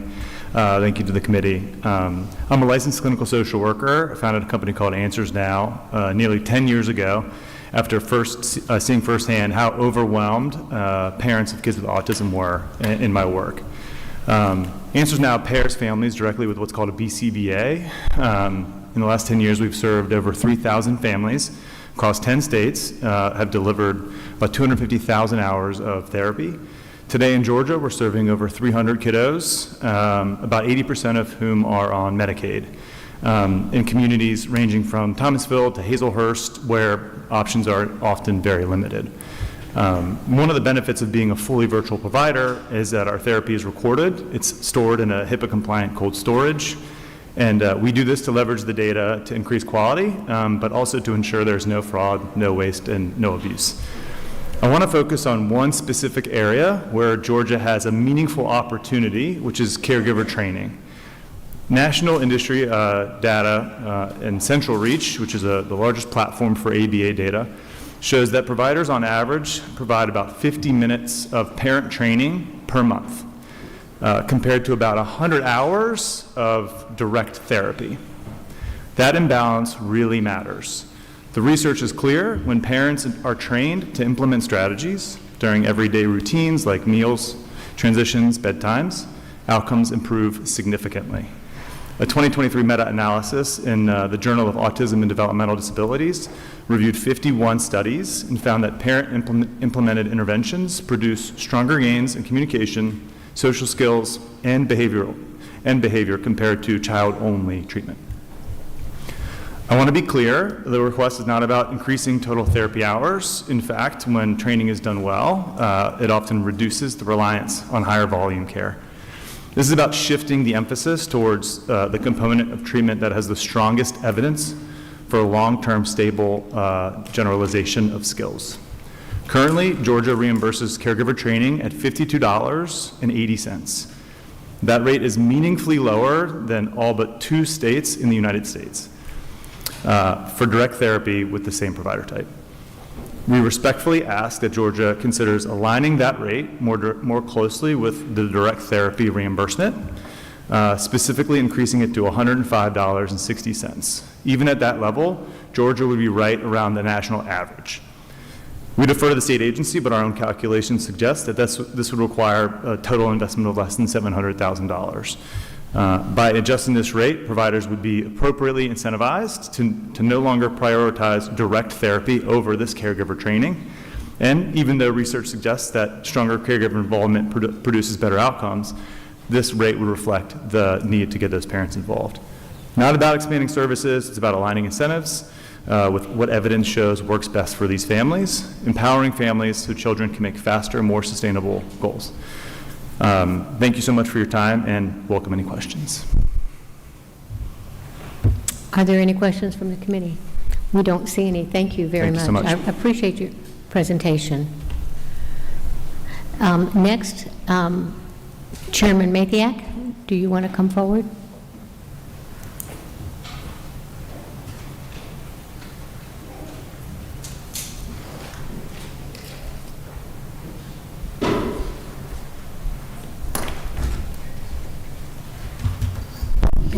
Thank you, Chair Lady and Committee. I so appreciate being before you today, and this has been a long haul for us with Duchenne's, and I'm just excited to be here. In December, the U.S. Department of Health and Human Services added Duchenne's muscular dystrophy to the recommended uniform screening panel. You had talked about some of the screening panels earlier today, so I'm proud that we've finally made it. In January, DPH, the Newborn Screening Advisory Committee, voted to approve a 3-year pilot program for Duchenne's here in Georgia. The cost of the pilot will be about $1.7 million, and the detailed handout is on your desk. I think you've already gotten that. I have long supported the parental project for MD and its efforts to add this newborn screening panel, and I hope the committee will consider adding this important funding for the children and the families of Georgia.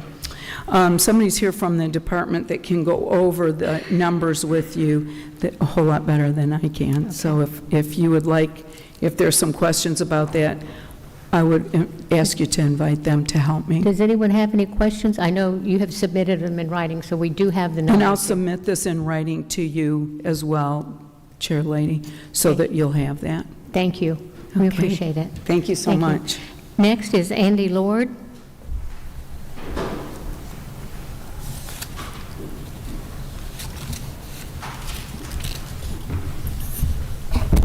Good afternoon, Madam Chair, members of the committee. My name is Andy Lord. I'm here on behalf today of the Sickle Cell Foundation of Georgia. First of all, I would like to thank this committee for the year-in, year-out ongoing support that you all have already rendered. We are very grateful for it. A quick recap, as you all know, you all have previously funded for us a mobile health unit. We have screened over 110,000 Georgians with our mobile health unit that you all funded, and we have detected over 11,000 cases of sickle cell disease with that.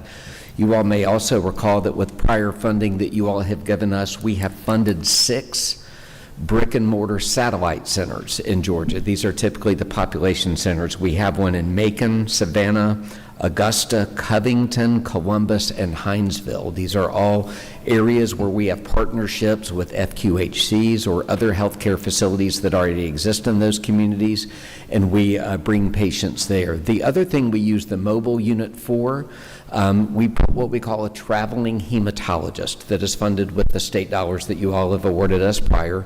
We put a traveling hematologist on that mobile health unit, and it goes into areas of Georgia that are 80 miles or greater away from a brick and mortar health center. So what we have is something like the old hub and spoke model a little bit, where we have physical centers and the population centers and a mobile unit to go into some of the more rural areas. I do have available to any of the committee members a full report, a 2025 report of all of our accomplishments, the number of Georgians we have seen. We had a physical presence last year in over 100 Georgia counties.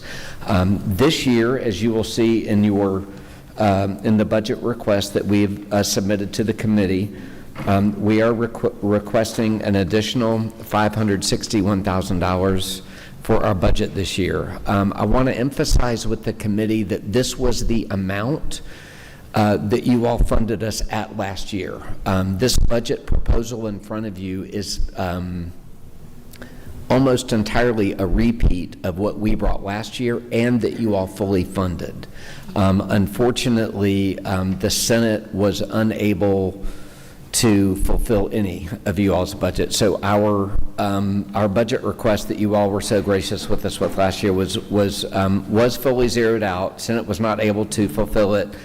We are back with what is tantamount to the same budget request. There are some minor tweaks with regard to where we are directing these dollars, but it is still the mobile unit, it is the wellness center, it is the satellite centers.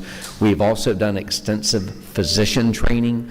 We have added mental health services to our wellness center. What we know is that patients and families often really struggle when they're dealing with this painful chronic disease, that we have mental health issues as well. Again, as you can see, this is for hematology care and patient navigation. Part of this budget request is for mental health support. That is one of the deviations from last year.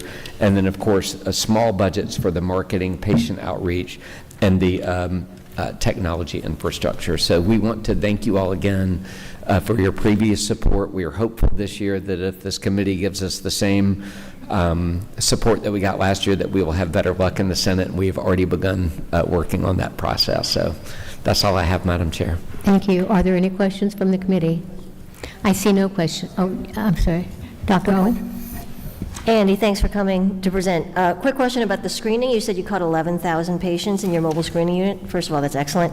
Yes. Does that include carriers also, which is also, important for family planning? It is actually probably mostly carriers. It's mostly trait holders because they typically don't manifest the symptoms. Right. I am a sickle cell trait holder. I manifest very few of the symptoms. Typically, if you have the anemia, you are having the seizures know. and hospitalizations, et cetera. Yeah, that's why I asked. Thank you. Yes. I don't see any other questions. Thank you. Our next speaker will be Sydney Roberts and a group from Emory. If you'll come to the podium, please.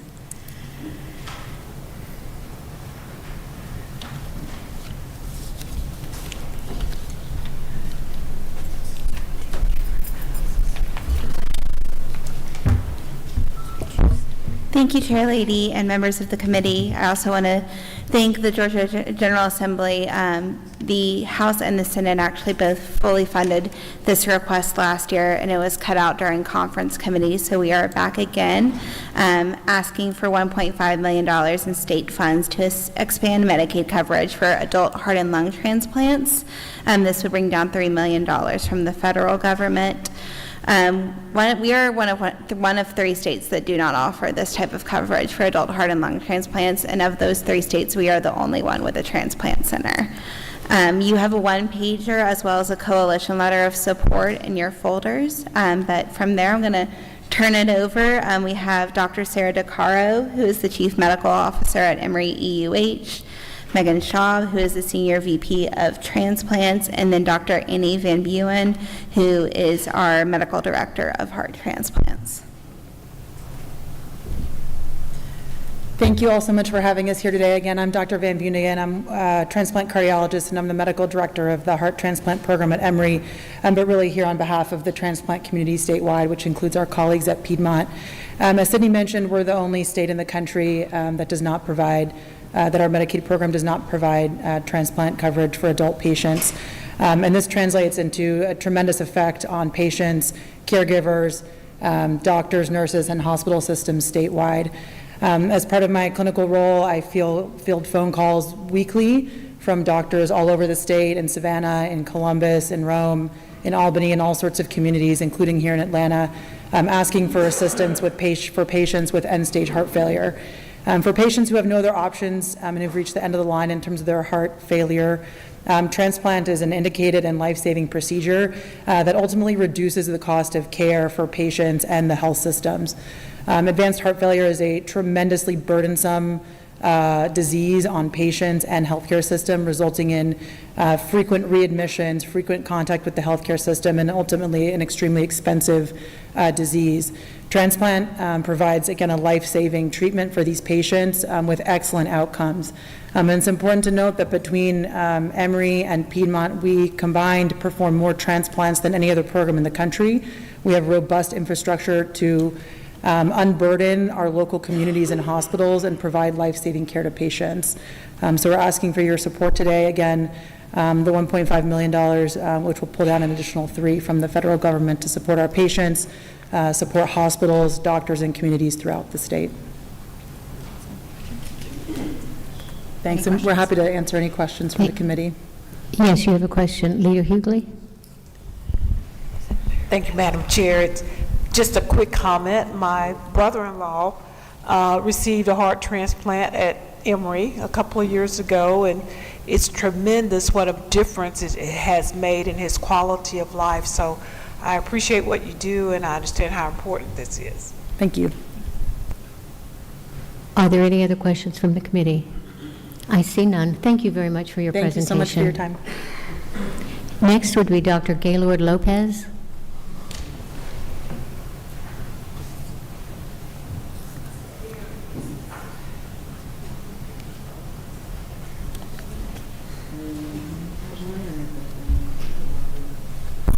Good afternoon, Madam Chair and committee members. My name is Gaylord Lopez. I am the Executive Director of the Georgia Poison Center. I'm a PharmD by education and a board-certified toxicologist as a specialty. I've served in this capacity since 1988, and so I'm starting my 38th year as director. And alongside my medical director, Dr. Brent Morgan, we are seeking consideration for additional funding for the Georgia Poison Center. Since 1970, that's over 55 years now, the Georgia Poison Center has operated a poison emergency hotline providing critical treatment advice to both the general public and healthcare providers. From Young Harris to Valdosta, the second busiest poison center in the country has provided these services free of charge to all Georgians, regardless of their ability to pay, every hour of the day, every day of the week. The additional funds we are seeking will allow us to continue to respond to mothers who have 2-year-olds who bite into Tide Pods, to take care of that 18-year-old patient who was bitten by a copperhead while mowing the lawn, and to even provide advice for that 32-year-old addict seeking treatment for an opioid use disorder.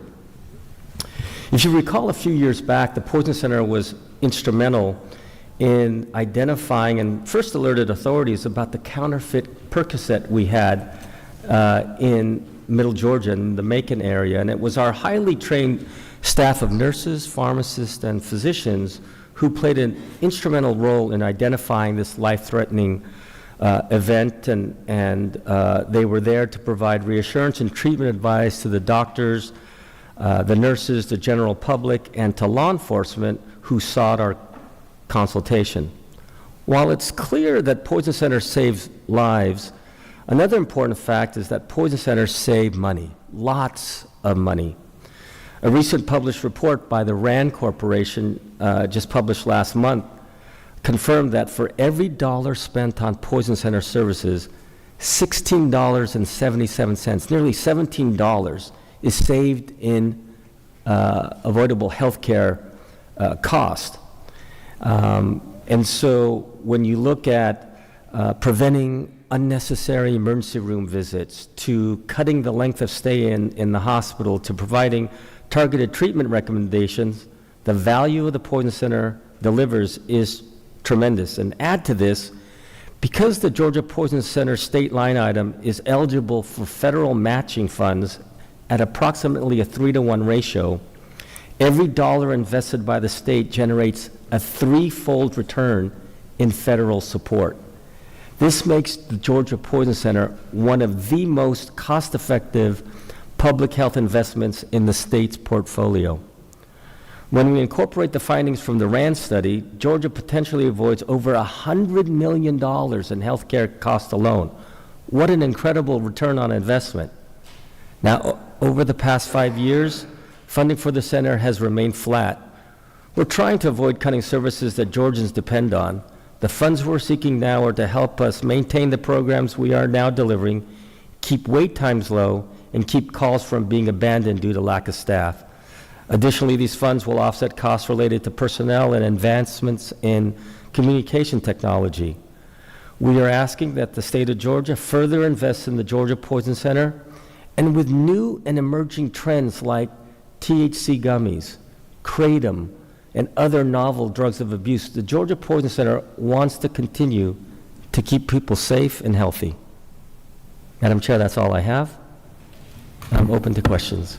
Thank you, Doctor, for sharing that with us, and thank you for what you do. I come from a rural area which has your number on speed dial, so We appreciate it's one that. of those things. We have lots of snake bites, and you're always there for us. We appreciate it.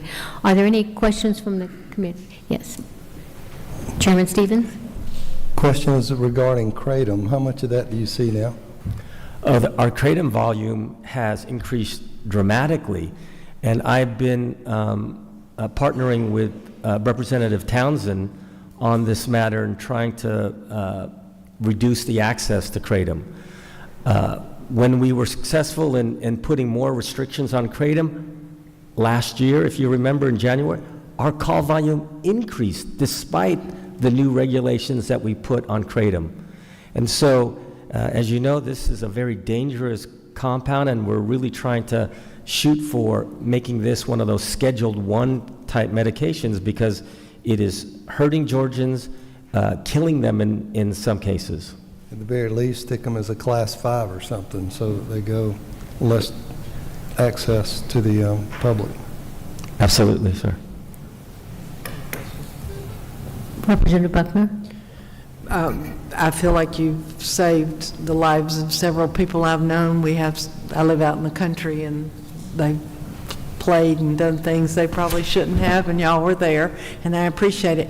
What I'm interested in knowing is, I know you're interested in having an increase so you can hold on to your staff, but equipment-wise, is there a need for, I thought I had heard that there was a need for some new equipment for you to use. Yes, great comment. We're trying to enhance our communications technology area, and we've been using the same telecommunication package for the last 20 years, and so it's in dire need of an upgrade, and those cloud-based systems don't come cheap. So we're definitely looking at that, as well as you said, personnel. One of the other programs that you're aware of that is on the cutting board, and Georgians really depend on this service, and that's our animal bite service. It's our rabies program. And when I do lectures around the state and I talk about rabies, here's the thing. I tell them, if you get bitten by a rabid animal and you start having symptoms, there's only about 100% chance you're going to die. Only about 100. And Georgia Poison Center provides that treatment recommendation on whether or not someone requires the vaccines. Now keep in mind, just because there's an antidote or a vaccine doesn't mean everyone who gets bitten gets the vaccine. And so you have highly trained specialists who are equipped and following protocols to decide who is at most risk for developing disease and who are those folks who don't need these vaccines because they're quite costly if you remember. So is there a proposal of what you need, how much money you need for what? Yes, so we provided a breakdown of the various funds that we need. We're seeking $560,000, mainly for personnel, keeping our rabies program open, and then some technology upgrades that you were referring to. I just missed it, so thank you. I'll look for it. Okay. Chairman Petrie? Madam Chair, and I didn't have a document on this. You just alluded to one, so that may be on there. Doctor, thank you for what you do. How many calls annually are you fielding there, and how many staff currently do we have working at the center?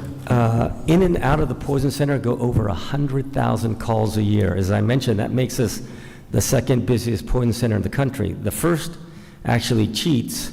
They are a center that runs 5 states. And I run the Poison Center here in Georgia, and we only have one poison center.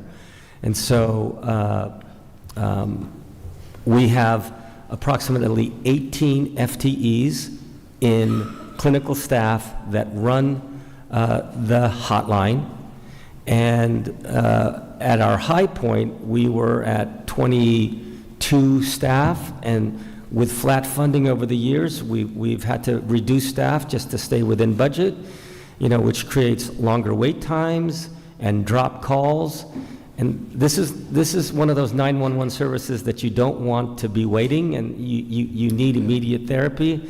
And what I tell people is, look, you could go to Dr. Google and follow an algorithm, but wouldn't you rather talk to a healthcare professional like a doctor or nurse who could give you this advice instantaneously and free of charge? We want to continue that.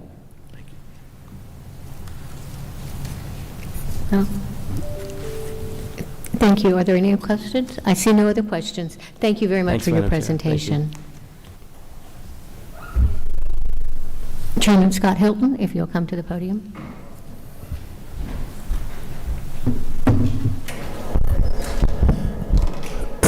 Thank you, Madam Chair, members of the committee. You'll have to bear with me. In 6 years down here, this is my first appropriations request, so I'm learning as I go here. And I have a new appreciation for what you guys do. I am bringing this request today on behalf of my good friends and constituents, Ashley and Brandon Waters. This request is for the amount of $374,750 to provide for important tools for families suffering prenatal loss here in Georgia. This is to help fund the enabling legislation, House Bill 1250, the Daniel Waters Act. Ashley Waters, Daniel's mom, wrote a note, and I'm just going to read a few lines from that to help inform the committee what it is we're asking for. In April of 2023, the Waters family experienced the death of their son, Daniel, who was born unexpectedly, stillborn, just 1 week before his due date. The hospital where they delivered did not at the time have a cooling unit. Since there was none available, they were only able to spend 9 hours with their son, 9 precious hours to memorize his features, take photos that they will treasure forever. And those 9 hours, those short hours, they were forced to make decisions that no parent should have to make while in the midst of shock and grief. We had to decide based on how quickly his body was changing, the final resting place, and some very important details that were very difficult to make. Families who do have access to a cooling cradle can choose to spend up to a few days with their baby. Simply put, a cooling unit gives families time to slow down, time to read with them, time to say goodbye without rushing. It gives them a peace of mind back. At the heart of this bill, it's the gift of time. Georgia sees nearly 1,000 stillbirths a year. That's 1,000 families leaving the hospital without their baby. The Daniel Waters Act will ensure that every hospital has access to this equipment so that every family experiencing stillbirth or neonatal loss can choose the time that they wish. So what we're trying to accomplish here is to provide DPH with the funds necessary to equip hospitals with what's called a cooling cradle. This is a cradle that, as it sounds, cools the body. It gives families time to grieve and mourn the loss of their child. So I believe a very worthwhile cause. DPH has been a great partner with us and is supportive of the legislation. Are there any questions? I don't see any. Thank you very much. Thank you, Madam Chair. I'm sorry. Thank you, Madam Chair. To Representative Hilton. So you said that the cooling cradle will allow the family to stay together for up to 48 hours, did you say? Yes, ma'am. So are they still being charged for a hospital stay during that time, or how does that work? I think it coincides with the stay that they're already there. I know when we had our children, we were there a day or two, and so, yeah, it's during that time. And what the cooling cradle does is slow the decomposition process, and so they can more respectfully mourn the loss of their child. The cooling cradle, our estimates, there's about 50 hospitals that would need one, and they range from $5,000 to $7,000, which is roughly how we get to that number. You really need only about one per hospital. And it's a relatively, affordable machine, And fortunately, there's a number of vendors out there that provide this, so we're not limited to one vendor. Yep. Thank you. I don't see any other questions. Thank you Madam again Chair. very much. We appreciate it. Thank you. Our next presenter will be Diana Cortina.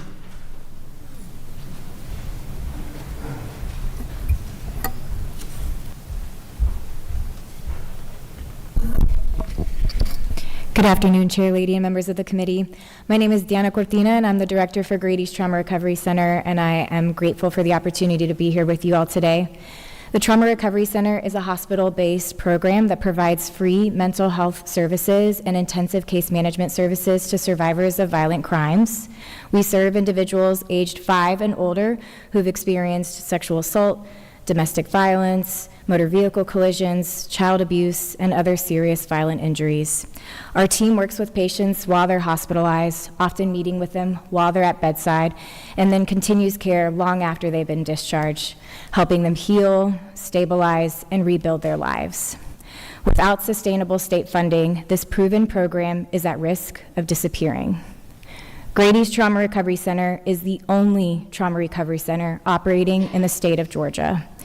Despite strong outcomes, this program is entirely grant-funded, and those funding streams are disappearing. FOCA dollars have increasingly been reduced, and ARPA dollars are sunsetting this September. Without state investment, this life-saving program is at risk of shutting down. We are requesting a $1.5 million line item budget from the Department of Public Health to sustain operations. These funds would support staff salaries and allow us to continue providing free services that prevent re-injury, reduce repeat hospitalizations, and lower long-term public costs. This investment works. Without comprehensive care, survivors of violent crimes are often far more likely to fall into cycles of re-injury, requiring repeated state-funded services. Our re-injury rate is only 2.4%, well below the average across the nation. We often see survivors return to work, stabilize their families, and re-engage as productive members of their communities. The Trauma Recovery Center is a data-driven, cost-effective investment that protects public safety and reduces future costs while helping Georgians recover and rebuild. Thank you so much for your time and consideration, and I'm available for questions. Are there any questions from the committee? I see none. Thank you very much for your presentation. Next will be Morgan McLemore.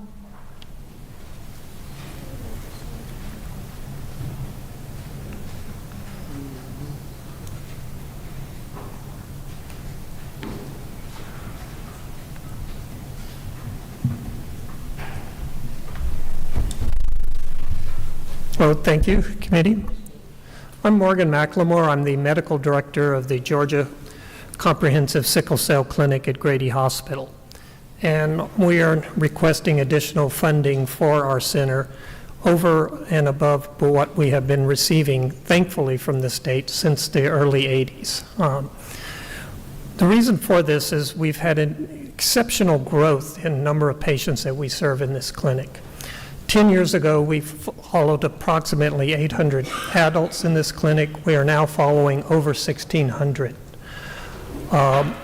This is due to people moving to Georgia. Everybody wants to move to Atlanta. In addition, we continue to get increased numbers of referrals from our pediatric colleagues as they turn 18, over 100 a year.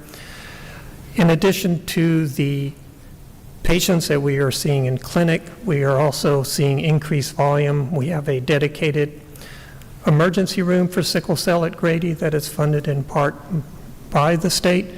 The numbers have increased dramatically since the pandemic. Previously, we saw 3,000 visits per year. We're now seeing over 5,000, and probably will see close to 6,000 this year. Inpatient-wise, the number of people that we see inside the hospital, our daily census used to be about 10, now it's about 25. So, and this has been over 10 years that this number has increased dramatically. Most of the funding is for helping coordination of care and physician supports as APPs, nurse coordinators, and so forth. patients are getting older, sicker. It just requires a lot of coordination. Thank you. I don't see any questions. Thank you for your information. Thank y'all. Thank you. Brent Walker?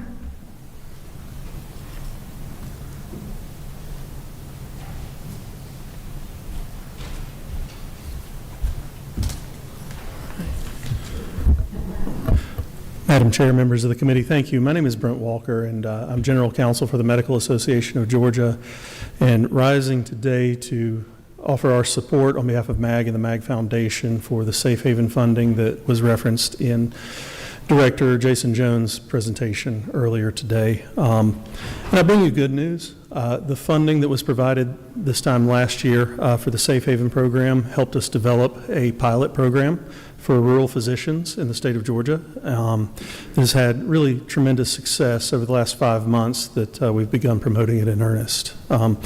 Just to give a little context, we have a handout that was in your packet, and we had a couple of slides which I'll forego just to hit the highlights. Physician burnout is a major issue.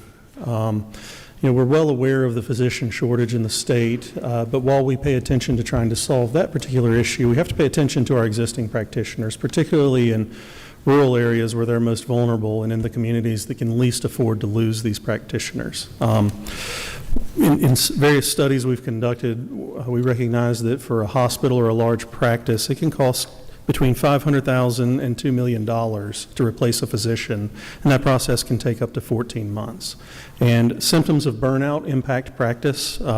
We see that there's a 200% almost increase rate in the risks of medical errors when physicians are suffering from stress and burnout. So the Safe Haven program was devised by Georgia working in conjunction with other states through the American Medical Association. The first state was Virginia that launched a program like this and had enabling legislation. Georgia was second, which we're very proud because the legislation passed through this General Assembly with your assistance became the model legislation for the country for these programs. When we saw the design of the program, and one of the reasons we had to pass legislation was we found that there's very low engagement for things like employer-sponsored programs for health and well-being. I think there's a perception that it makes physicians look weak, or their employers may have an adverse action against them, or it may be discoverable in a lawsuit. So the confidentiality provisions in that bill passed in 2024 were really important in the design. We've really had some tremendous success. Last year, we had a pilot program that we established for rural physicians, and as Jason Jones mentioned, we were able to cover 1,667. I, too, did not like that number, so we rounded it up. Unfortunately, that's not all of our rural physicians. That's only about 1,700 out of 2,700 to 2,800 that are practicing in rural communities across the state of Georgia. But what we see is low engagement. Right now, we've had dramatic engagement with this program. We, in the first couple of months, had all of the licenses handed out and these physicians registered. Since October, we have seen a 53% engagement rate amongst the physicians. That's on your handout, which is far in excess of the typical 1% to 2% that we see with programs like this. That's about 4,161 unique interactions. Out of those, 9%, almost 10% now have engaged regularly with the program for coaching, counseling, wellness advice, and the various things that we offer through this program. And indeed, in speaking with our vendors that provide the behavioral health services, we have almost 75 physicians in regular counseling because of the stress that they found in their job, whether it's losing a patient, having adverse outcomes in the operating rooms, or wherever. And word has really spread. We've built this framework and we've continued to refine it. While word got out about this program, we had physicians call the MAG office that have lost patients and wanted to gain access. And one of the refinements that we developed with our partners was a physician crisis hotline that's available to Safe Haven participants and non-Safe Haven participant physicians, which has had some pretty dramatic success in drawing people in and helping keep them in practice across the state. This has been a very valuable learning experience. The Safe Haven program really we're refining how we work with, say, the PHP, the Physician Health Program. What I kind of like to tell people is that safe haven is the prevention to PHP's cure. The more physicians we can keep practicing and prevent them from substance abuse issues or other problematic mental health issues that take them out of practice, the better we are together. And we're beginning to work in discussion with them about how to better collaborate to build a very robust framework and how eventually we can expand it. So to follow on to Director Jones's ask, we are encouraging the committee to support a new sustained funding in fiscal year 2027 of $500,000, the same as last year, for us to continue to grow and refine this program and eventually expand it. It is developed to support other allied healthcare professionals, and I think that's a very interesting topic. So with that, the hour is getting late. I have always wanted to say that, but I am prepared to answer any questions. I don't see any questions. We appreciate what you're doing and how it is reaching our physicians and practitioners. So thank you very much. We appreciate it. Thank you, Madam Chair, members of the committee. Next will be Dr. Santos and the Archbold Group.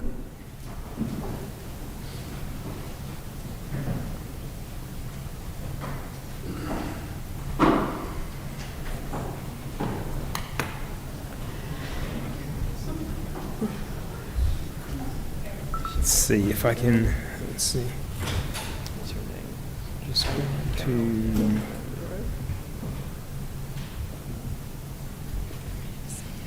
I'm just going to use this as a guide, but I'll be quick. Thank you, Madam Chair Lady, and thank you, committee members. Let's see. Here we go. Thanks, Morgan.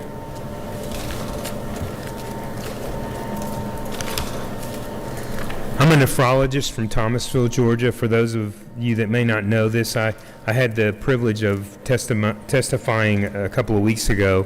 I'm accompanied by one of our interventional cardiologists and the head of our interventional cardiology lab at Archbold, and I'm also accompanied by our fearless leader, Savannah McGowan, who is over medical education in Thomasville, Georgia. Thomasville, small town near Tallahassee, Florida, southwest Georgia, and I just wanted to give you guys an idea of how much you've meant to us in the way you've supported us.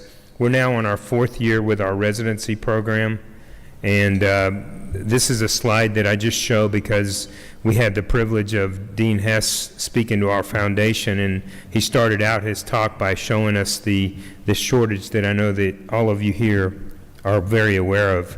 As a result, at Archbold, we've taken the bull by the horns, and we're committed to not only training graduate medical education residents, but also medical students. And this past January, we started with 6 medical students from MCG, and that's set to grow. We've also had students from PCOM and from FSU, which will continue to be 3rd and 4th year students learning in our facility. We've had the privilege also to being affiliated from a medical education standpoint in partnership with MCG. We're very proud of that and proud of the fact that they are extending their Southwest campus down to Thomasville.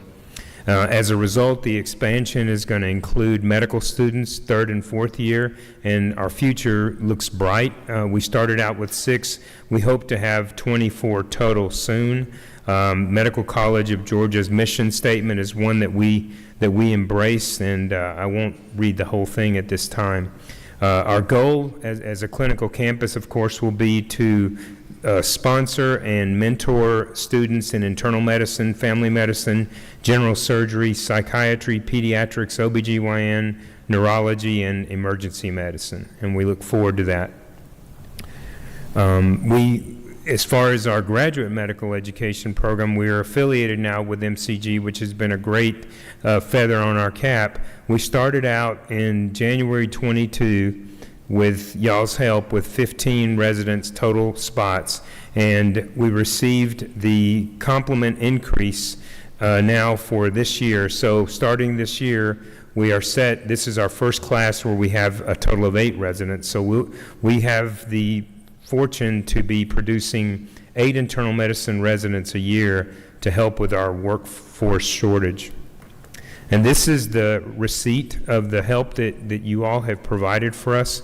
And again, we thank you. These are graduating this year and all going to do fellowships. And we're very grateful that most of them are from Georgia, all except one, and most of them will be coming back to the area to serve as subspecialists. Our future, which we consider bright in education, will include, hopefully, a cardiology fellowship, which will be led by Dr. Sizemore, who is currently my associate program director, the associate program director of our internal medicine residency. Our barrier for that is a cardiac surgery program, which we definitely are looking forward to. We also hope to have a gastroenterology fellowship, both two very needed specialties. The gastroenterology fellowship would be shared by other hospitals in our surrounding area. Thanks, Riley. So he asked me to share with you, he kind of went over real quickly with you what we're doing, and I'm going to take literally 2 minutes to share with you the why. Cardiovascular, and it's going to be slanted obviously with my bias towards cardiovascular, but you could substitute probably any specialty in there and find similar numbers. The American College of Cardiology has had several recent publications in the last year or two documenting the disparities between rural care and metropolitan care. It's pretty dramatic. I'll let you look at the slides later, but again, you see a concentration of the higher death rate counties in rural South Georgia, and so that's why we think that this program is so important. And it really comes down to access, even when you correct for all the demographic issues, whether it be race or socioeconomic class, it really has to do with access and where you live, and we just feel real strongly that your zip code shouldn't dictate your likelihood of dying of cardiovascular disease prematurely. And so at the heart of the problem really is this slide. If you don't look at any other ones, look at this one. You'll see that we have approximately 1,200, just shy of 1,200 fellows coming out every year in cardiology. And that sounds okay, except for the fact that you look 2 lines above and you realize that 1,600 are retiring. So that's a net deficit year over year of almost 450 cardiologists. So we're moving in the wrong direction. And so in particular, when you think about Georgia, we have 4 cardiology fellowships. There are 29 cardiology fellowships in Florida. So they are roughly double our population, but they have 7 times more cardiology fellowships. So there is a fairly desperate need for the GME efforts that you guys have all been making, and we do deeply appreciate and have enjoyed sitting and listening to all the efforts that are going into rural GME and medical education in general. So as part of that, we have been asked, because of our early success with the residency program, to talk about doing a cardiology fellowship, and we quickly realized that in order to do that right, we needed to have a surgery program. Our patients are currently going across state lines to get CT surgery anyways, and so I'm happy to report, successfully submitted a very ambitious or I think very strong application for CON for South Georgia CT surgery in our what we think is very much rapidly evolving academic community hospital.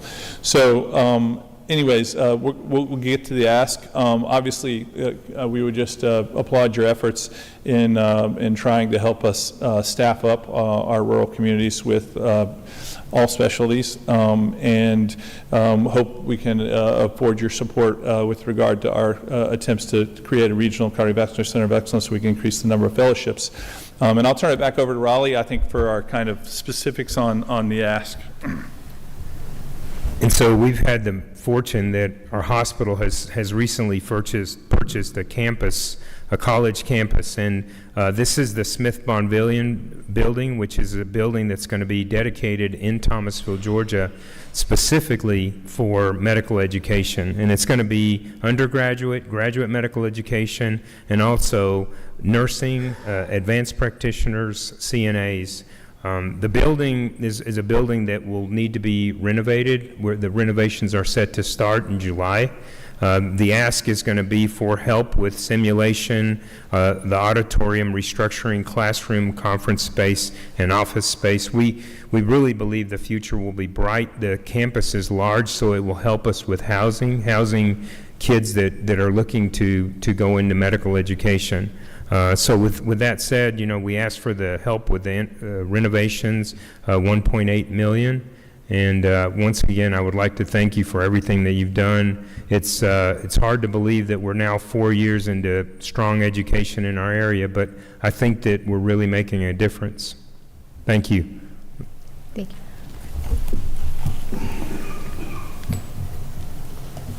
Are there any questions from the committee? I don't see any. Thank you very much. We appreciate your presentation and what you do. Our next presenter will be Amy Hughes.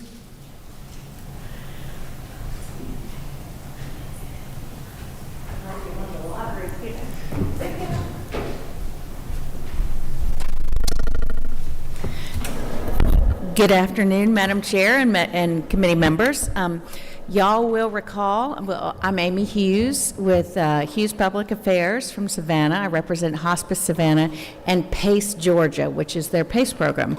You'll recall when Representative Petrie introduced the Program for All-Inclusive Care for the Elderly in 2024, and y'all passed that legislation overwhelmingly because of what it's going to do for our seniors. Well, last Friday, DCH granted PACE Georgia, Hospice Savannah, the first PACE program for Georgia. It's going to cover Chatham County. It's going to cover about 18 zip codes in Chatham, and hopefully it'll get to expand around coastal Georgia as well. So we're just very, very pleased about that. One of the really important components of a PACE program is a transportation network, because you have to be able to get the members and take them to the PACE center and take them to the doctor's appointments and take them to the grocery store and provide them all the services that they need to have in order to live independently at home and stay at home as long as they possibly can. So it's a really critical component, but it's also a very expensive component. Now, I'm also thrilled to announce that last week we found out we've got $295,000 for PACE Georgia, our Savannah Hospice program, in the federal budget for this purpose. And we also got another grant of $85,000 from Gulfstream. So as a nonprofit, we're working really hard to raise money to support this program.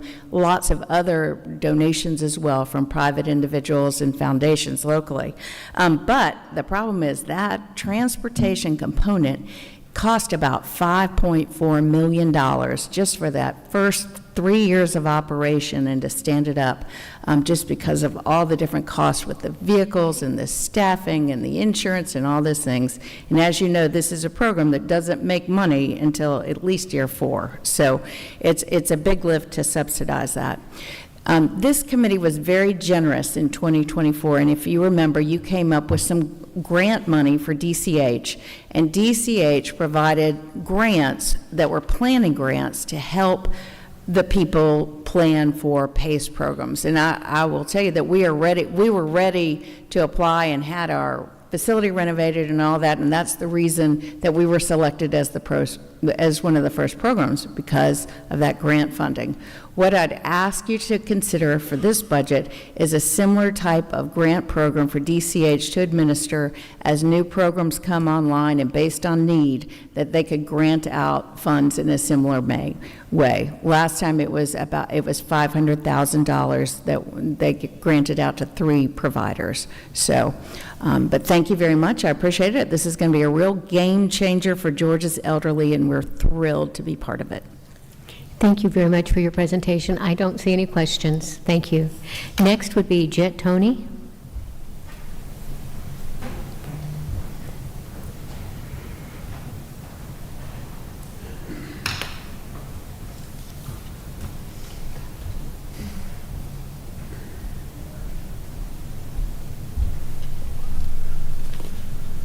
Madam Chair and members of the committee, Jet Tony representing the Georgia Academy of Nutrition and Dietetics. This third-year request for $281,000 to fund medical nutrition therapy in Medicaid for adults.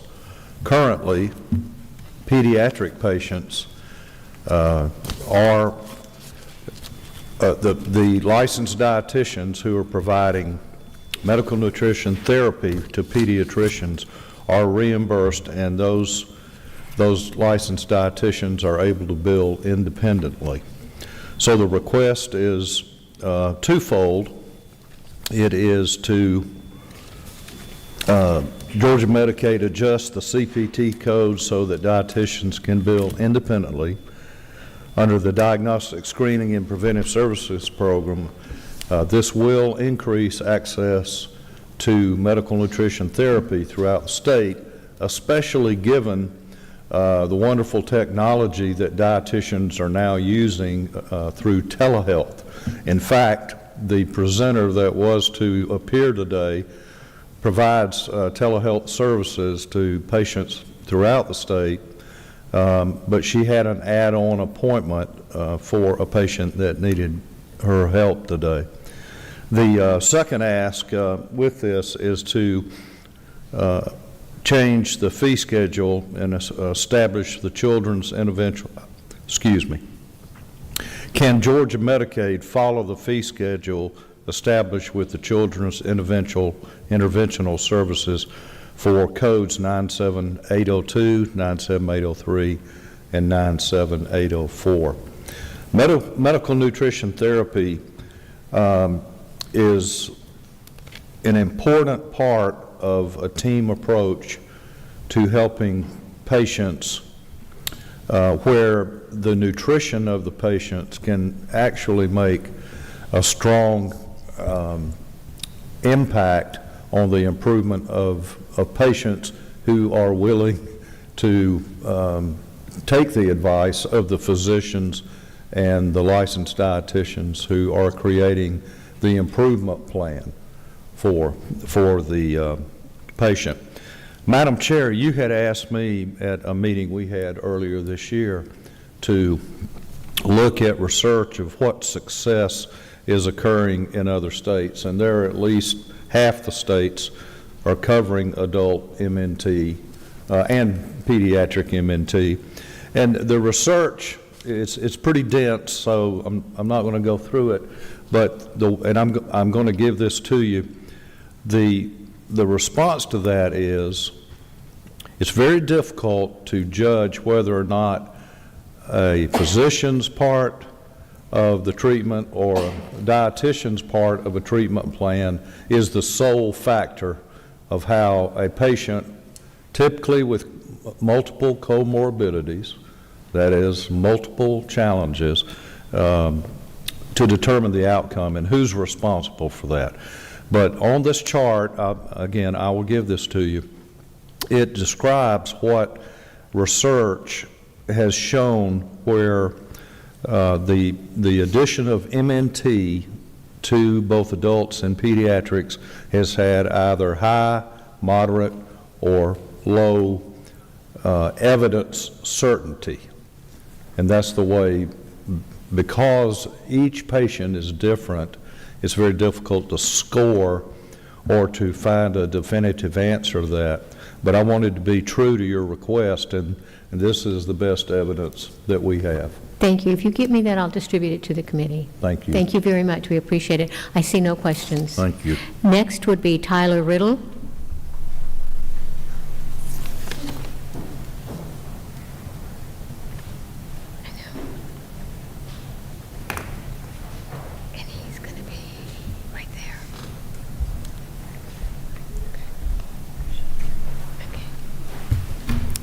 Good afternoon, Madam Chair, members of the committee. I will be brief. I have an easy one for you today, not asking for any money, so hopefully this will go as quickly as we all want it to. My name's Tyler Riddle. I own a durable medical equipment company in Georgia, MRS Home Care. We have 15 locations in Georgia, and today I'm here representing the Georgia Association of Medical Equipment Suppliers, of which I am the former president. And I come before you to advocate for the Medicaid beneficiaries of Georgia and for Georgia DME companies. I'm here to ask for the committee's support in language in an appropriations bill that sets the Georgia care managed organizations, the Georgia CMOs, rates to 100% of the current Medicaid fee-for-schedule rate floor. Care managed organizations right now are able to pay providers at less than the current Medicaid fee for schedule, and that causes significant access to care issues, as a lot of times those rates are much, much below the current fee for service Medicaid rates. It's a bipartisan issue that many states have already adopted, and by providing parity, this will ensure patient access when beneficiaries transfer from one care managed organization to another. It'll prevent multiple reimbursement rates for the same items and services. And consistent and fair rates are vital to access to care. Under the current structure, patients and physicians struggle to find DME providers under these reduced rates. Since 2013, we have seen a 44% decrease in the number of DME locations in Georgia, with 80 Georgia counties currently not having a DME location within the county borders. And with so few DME locations, any challenges to reimbursement creates instability for this vulnerable patient population. My own company does not contract with 3 of the CMOs because their rates are so far below the Georgia Medicaid fee schedule. And therefore, many patients are forced into much more costly inpatient facilities and care rather than be treated with less costly DME in their home. Additionally, since CMOs are paid by Georgia Medicaid at a capitated rate, them reducing these rates for us is really unfair. There's no reduction in their payments that they're receiving, and no savings to the state or benefit to the patient in this. So a really easy ask in that it's a budget neutral net zero proposition. The final piece of this is because there are no significantly large Georgia DME providers. I'm the largest independent provider in the state with 15 locations and about 200 employees. We really don't have any bargaining power with these CMOs, as they are large multi-state companies. My company currently serves around 4,000 active Medicaid beneficiaries right now, and we are just a small fish in these large companies' ponds when it comes to negotiations. So setting this rate floor at 100% of current Medicaid rates would allow smaller independent providers to be competitive and serve Medicaid beneficiaries throughout the state. Thank you so much for your consideration. I hope I was brief, and if you have any questions, I'm willing to take them. Thank you for your presentation. I don't see any questions from the committee. Perfect. Thank you. Thank you. Next up will be Laura Bracey. And, okay. This is Dr. Frankel? That's right. Thank you.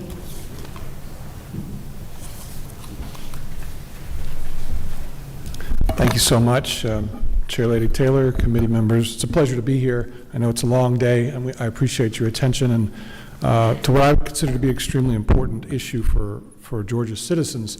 Stroke's a very common disease in Georgia, and the Paul Coverdale Stroke Registry was started 25 years ago. That has been in place until last year. We lost funding from the CDC, so I'm here today asking for support at the level of $500,000 in funding.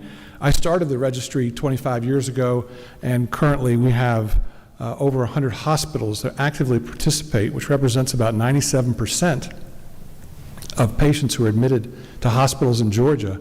We actively work together. We share best practices. We have broken down barriers across what you would call competitive entities to share data and work collaboratively to bring hospitals up, small hospitals, medium-sized hospitals, large hospitals, working closely with EMS across the state. The success itself has been measured in many different ways. The Coverdale Registry established this coordinated system of care back in 2001, and the treatment rates for hospitals has really more than tripled. Treatment with drugs like TPA, which are very time dependent.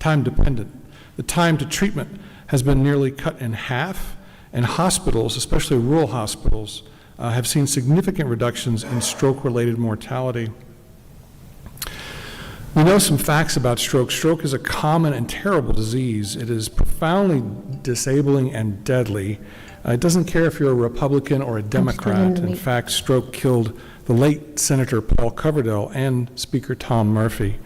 The good news, though, is that stroke is treatable and preventable, and we've made incredible progress in the past 25 years, driven in large part by the Paul Coverdell Stroke Registry and the participation of the hospitals that I mentioned across Georgia. The loss of funding, though, that occurred last year puts us into jeopardy in terms of what we need to do across Georgia. Even though it's the leading cause of long-term disability in Georgia, the care of patients with stroke doesn't get the support it needs, but we know that every 15 minutes of faster treatment avoids approximately $30,000 in lifetime disability costs. That's profound, and that's what we do with the Coverdell Registry. We work with hospitals to teach them about how to do better with their practice, their workflow, and we track that data and we share that data and we use that to improve care. For every dollar invested in early stroke systems, it saves about $3 to $8 in downstream public spending.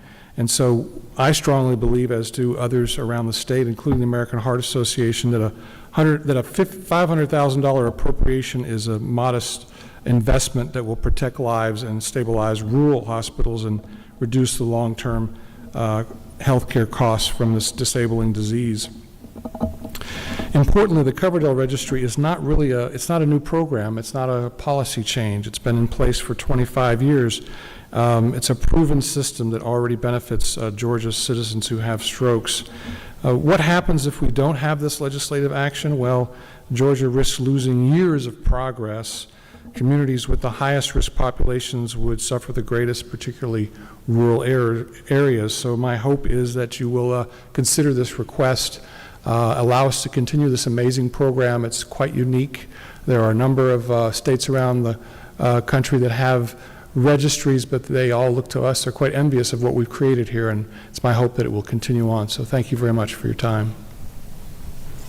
Thank you for what you do in this important cause, and I do not see any questions. Thank you. Next would be Becky Riles and Dr. Ringer.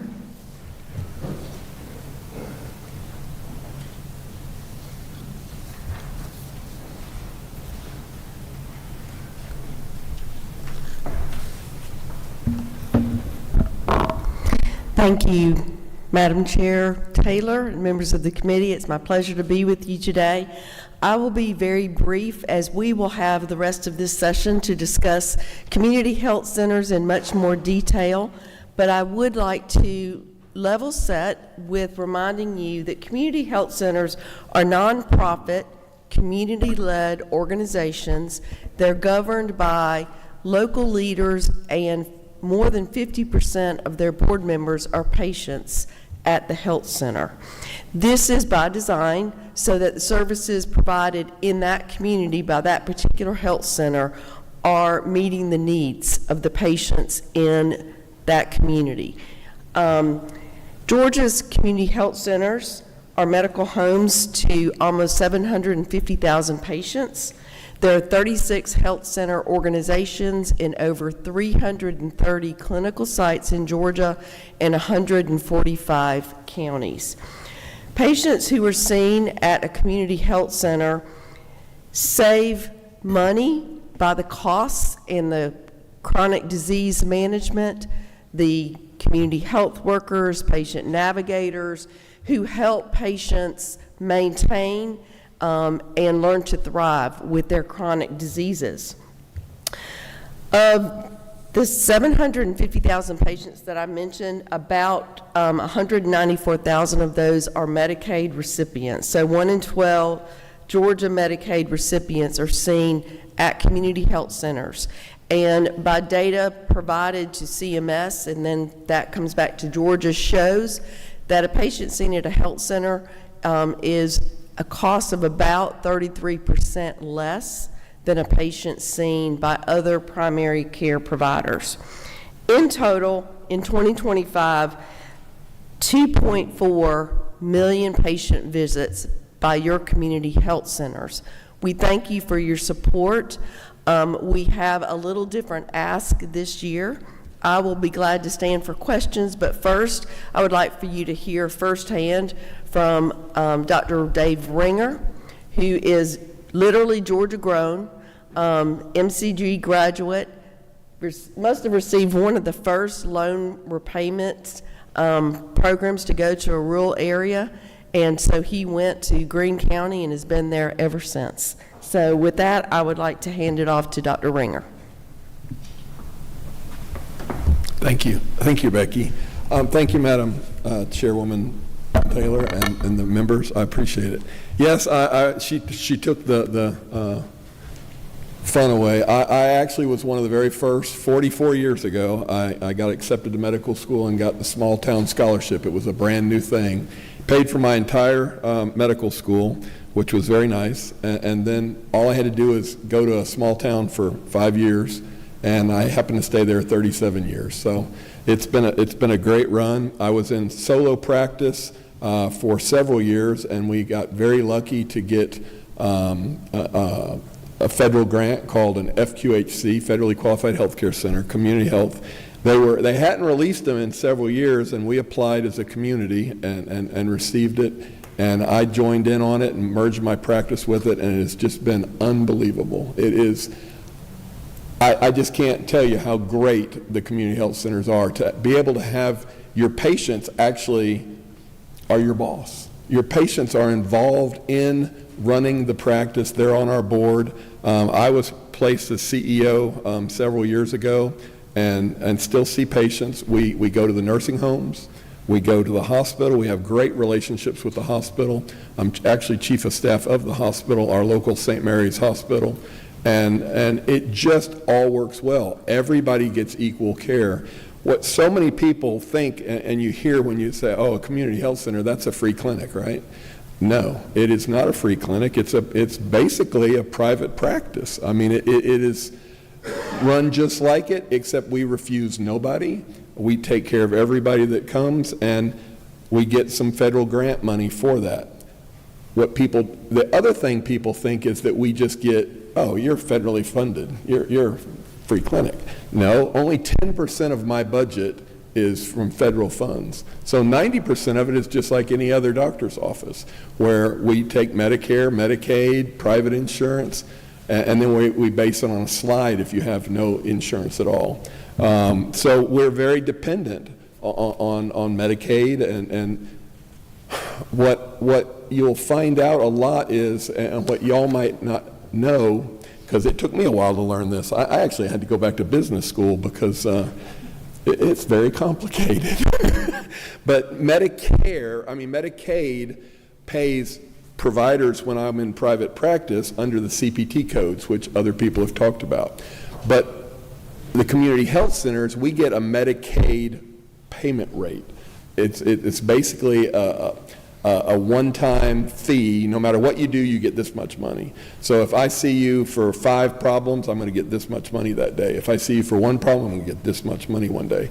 That rate is set by the state, and it hasn't been changed in Georgia for over 10 years.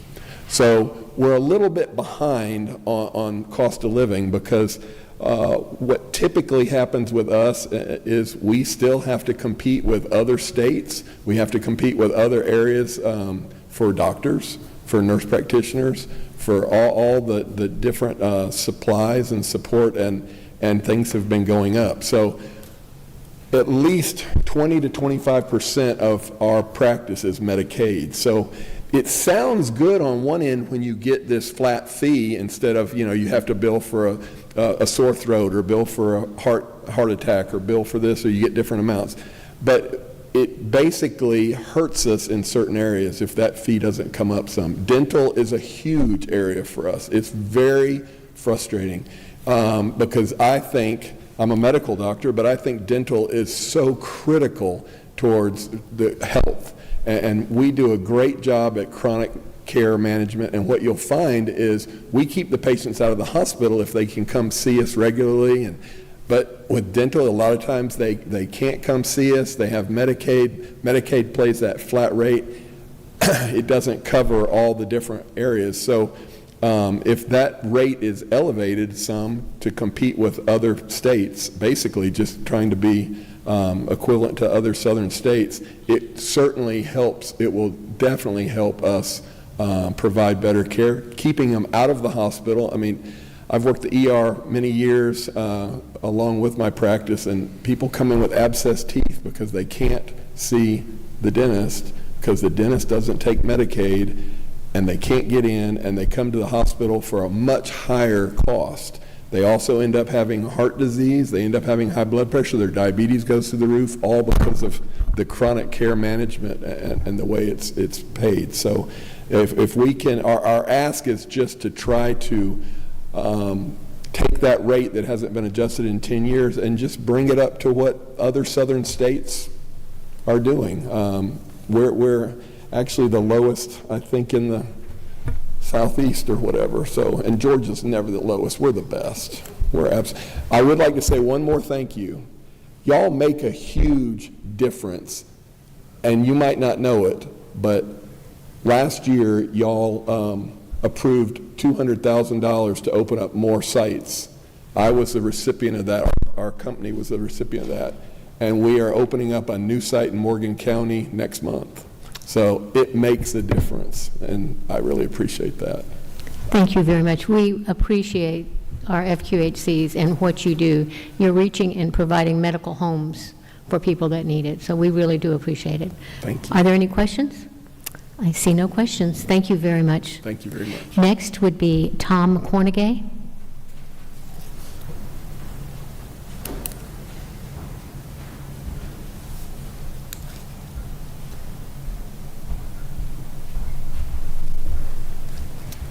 Thank you so much. I guess good evening at this point in time. My name is Tom Cornegay, and I represent the American Society for Gastrointestinal Endoscopy. ASGE is working on a CRC screening project with Community Healthcare Systems, which is an FQHC that cares for 21,000 patients in East Central Georgia. ASGE's ask is for lawmakers in Georgia to budget $916,000 to screen uninsured patients for CRC in rural areas in 2027. We're proud to report that the ASGE project to date has screened 164 uninsured patients for CRC, and we've helped 13 patients who had an abnormal test result achieve peace of mind with a follow-up colonoscopy, and we have four more pending. ASGE believes that FQHCs like CHCS are a great option to help uninsured patients get screened for follow-up colonoscopy. And given their extensive networks, relationships, and touch points, we would also like to express our sincere thanks to lawmakers for allocating $250,000 in 2026 to screen uninsured patients in rural areas for CRC. Finally, we would like to note that ASGE supports the language in Section 38.33 that directs the Department of Public Health to develop a strategy to promote awareness and prevention measures for CRC and prostate cancer. Thank you. Appreciate it. I'll be pleased to take any questions. I don't see any. Thank you very much for your presentation. Next would be Jill Brazil.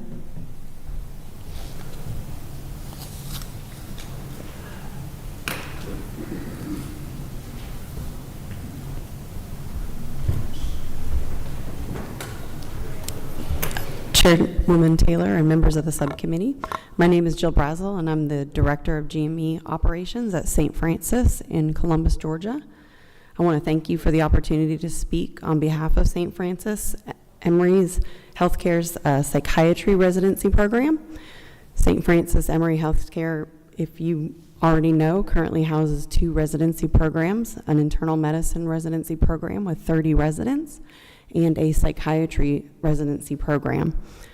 I am here today to request the full funding for 7 new psychiatry residency positions that are scheduled to begin their training on July 1st, 2026. We understand that 5 of the 7 slots have been funded, and we are asking for the entire support for all 7 slots.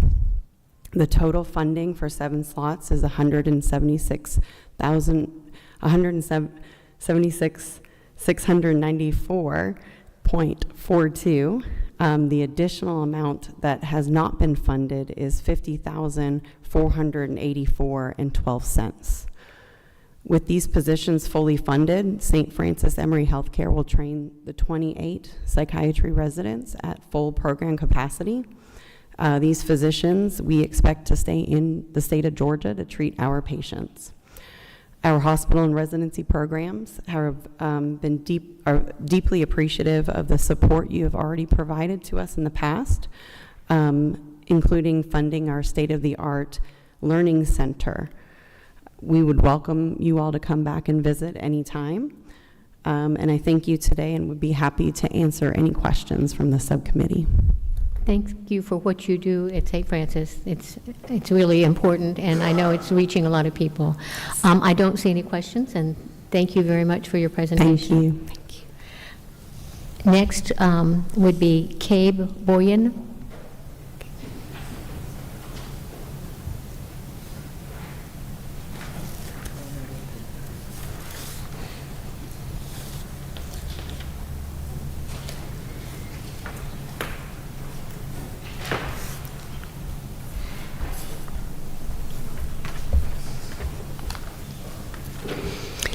Hello, everyone. Thank you for having us today, members of the House Appropriations Health Subcommittee. On behalf of the nearly 11,000 members of the Patient-Centered Physicians Coalition, we thank you for your ongoing support of primary and maternal care practices in Georgia.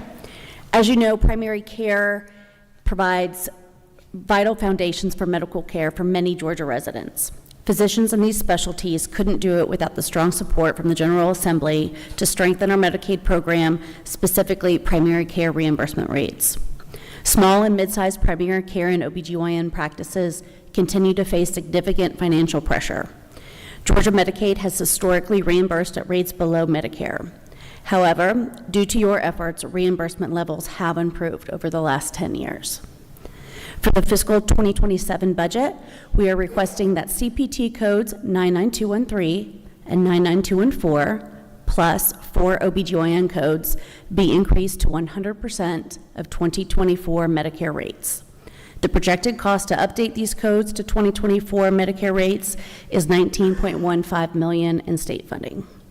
Thank you for considering this request. The support of Georgia's primary care physicians and maternity practices help ensure that Georgia remains strong and maintains the medical and health care foundation so essential to our future. Thank you so much. Thank you. I don't see any questions. Appreciate it. Thank you. Next would be Helen Sloat.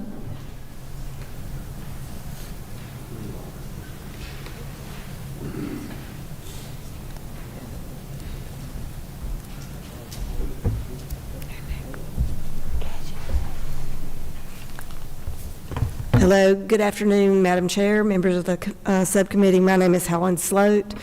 I'm with Gold Dome Partners here in Atlanta, and I'm here to speak to you about some children's issues. First of all, I would want to say we are so appreciative of all the work that you have done to help Georgia's neediest children. So in particular, the first request is on behalf of Easter Seals, North Georgia. Easter Seals is a nonprofit. It's located in Sandy Springs. They have a contract currently with the Department of Public Health to provide the Babies Can't Wait services program for the Gwinnett area. It is the only privatized Babies Can't Wait program in the state. Other areas of the state, those services are provided through the public health departments. Their contract is around $2.53 million. It's been in place since 2018. They are asking for an increase of $250,000 because they have been asked to serve more children, and the cost to provide the services to those children have increased. Those services are things like OT, PT, speech pathology services, those kinds of things. So we would ask respectfully if you could consider the $250,000 increase to the Babies Can't Wait program in the Infant and Child Essential Health Treatment Services program within DPH. The second request I have excuse me, I sound sort of froggy up here, relates to the psychiatric residential treatment facilities.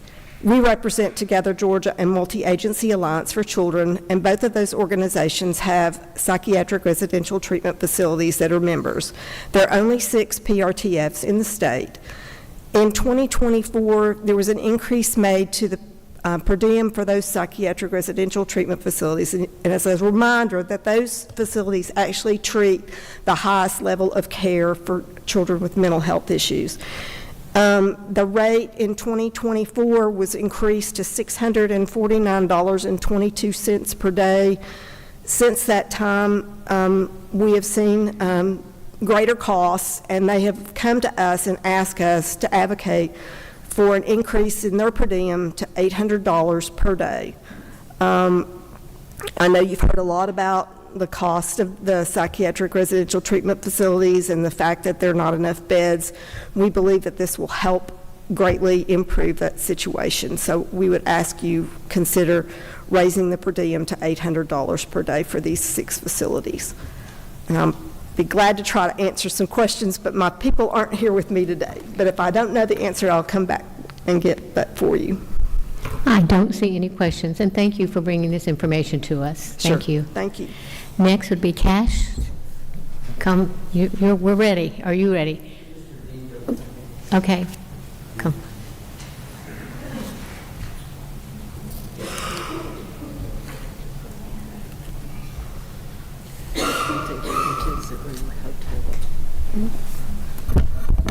All right, good evening.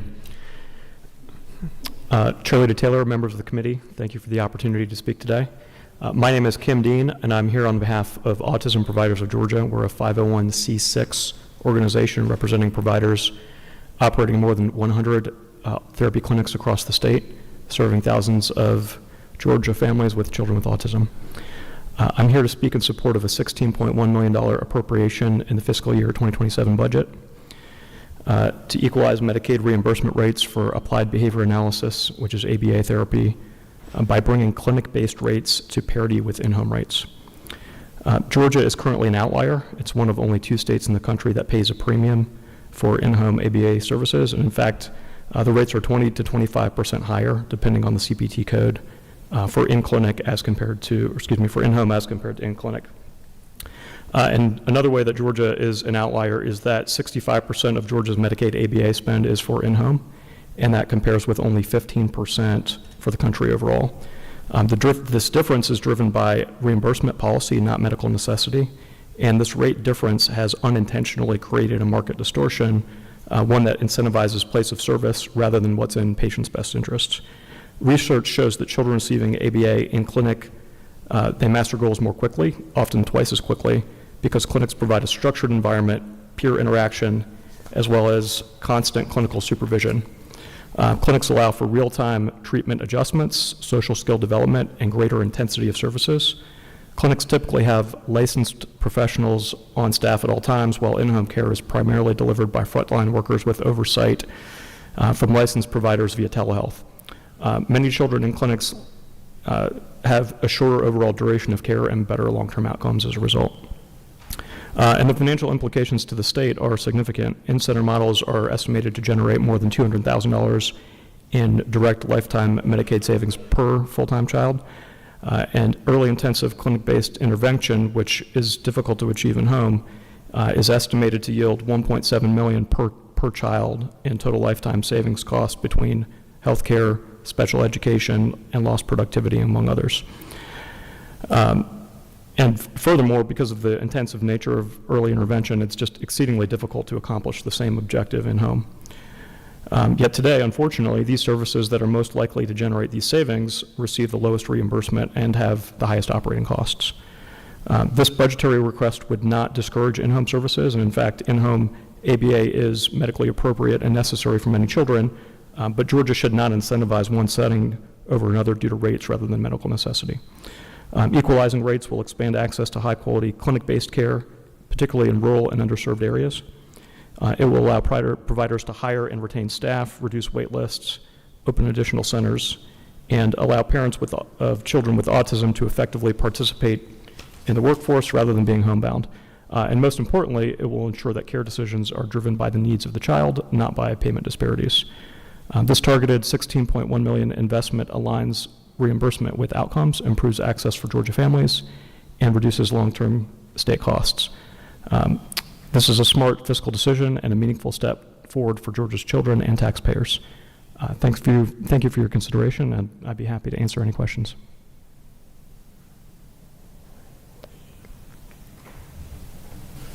I don't see any questions. Oh, I'm sorry, yes. Chairman Petrie? Thank you, Madam Chair. Sir, explain to me the disparity between the home-based autism services and the clinic-based, because I have clinics in my community and I've heard this to be an issue. So can you help explain to me in more specific numbers the disparity in reimbursement with those two services? Sure. So, sorry, can you repeat that? Per unit, if you Per unit, yeah. So there are roughly 8 reimbursement CPT codes that we bill, and depending on the code, the rate difference based on place of service is between 20 and 25% greater for services rendered in-home. And at the low end, the direct care rate, 97153, the difference is 20%. And for some of the clinical supervisor rates, the difference is as high as 25%. Thank you. Thank you very much. Are there any other questions? I don't see any. Thank you very much for your presentation. Thank you. Well, say, Cash, do you want to add anything to this? Madam Chair, I was going to say ditto on behalf of Autism Family Alliance. Thank you. We appreciate that. Robin with a PHP?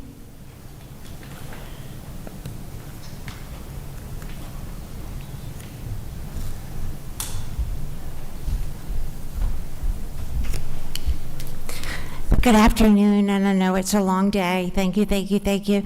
My name is Robin McCown. I'm the Executive Director of Georgia PHP. We are the physician health program for the state of Georgia. We do that via contract with the Georgia Composite Medical Board and the Georgia Board of Veterinary Medicine.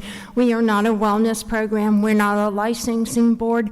We work with those providers that have an illness, a diagnosable condition that might have reached into some issue of potential impairment, whether it's a substance use disorder or whether it's a bipolar depression or whether it's a significant any other mental health condition that really requires chronic disease management. So we're a little different. Our folks stay with us for a period of time.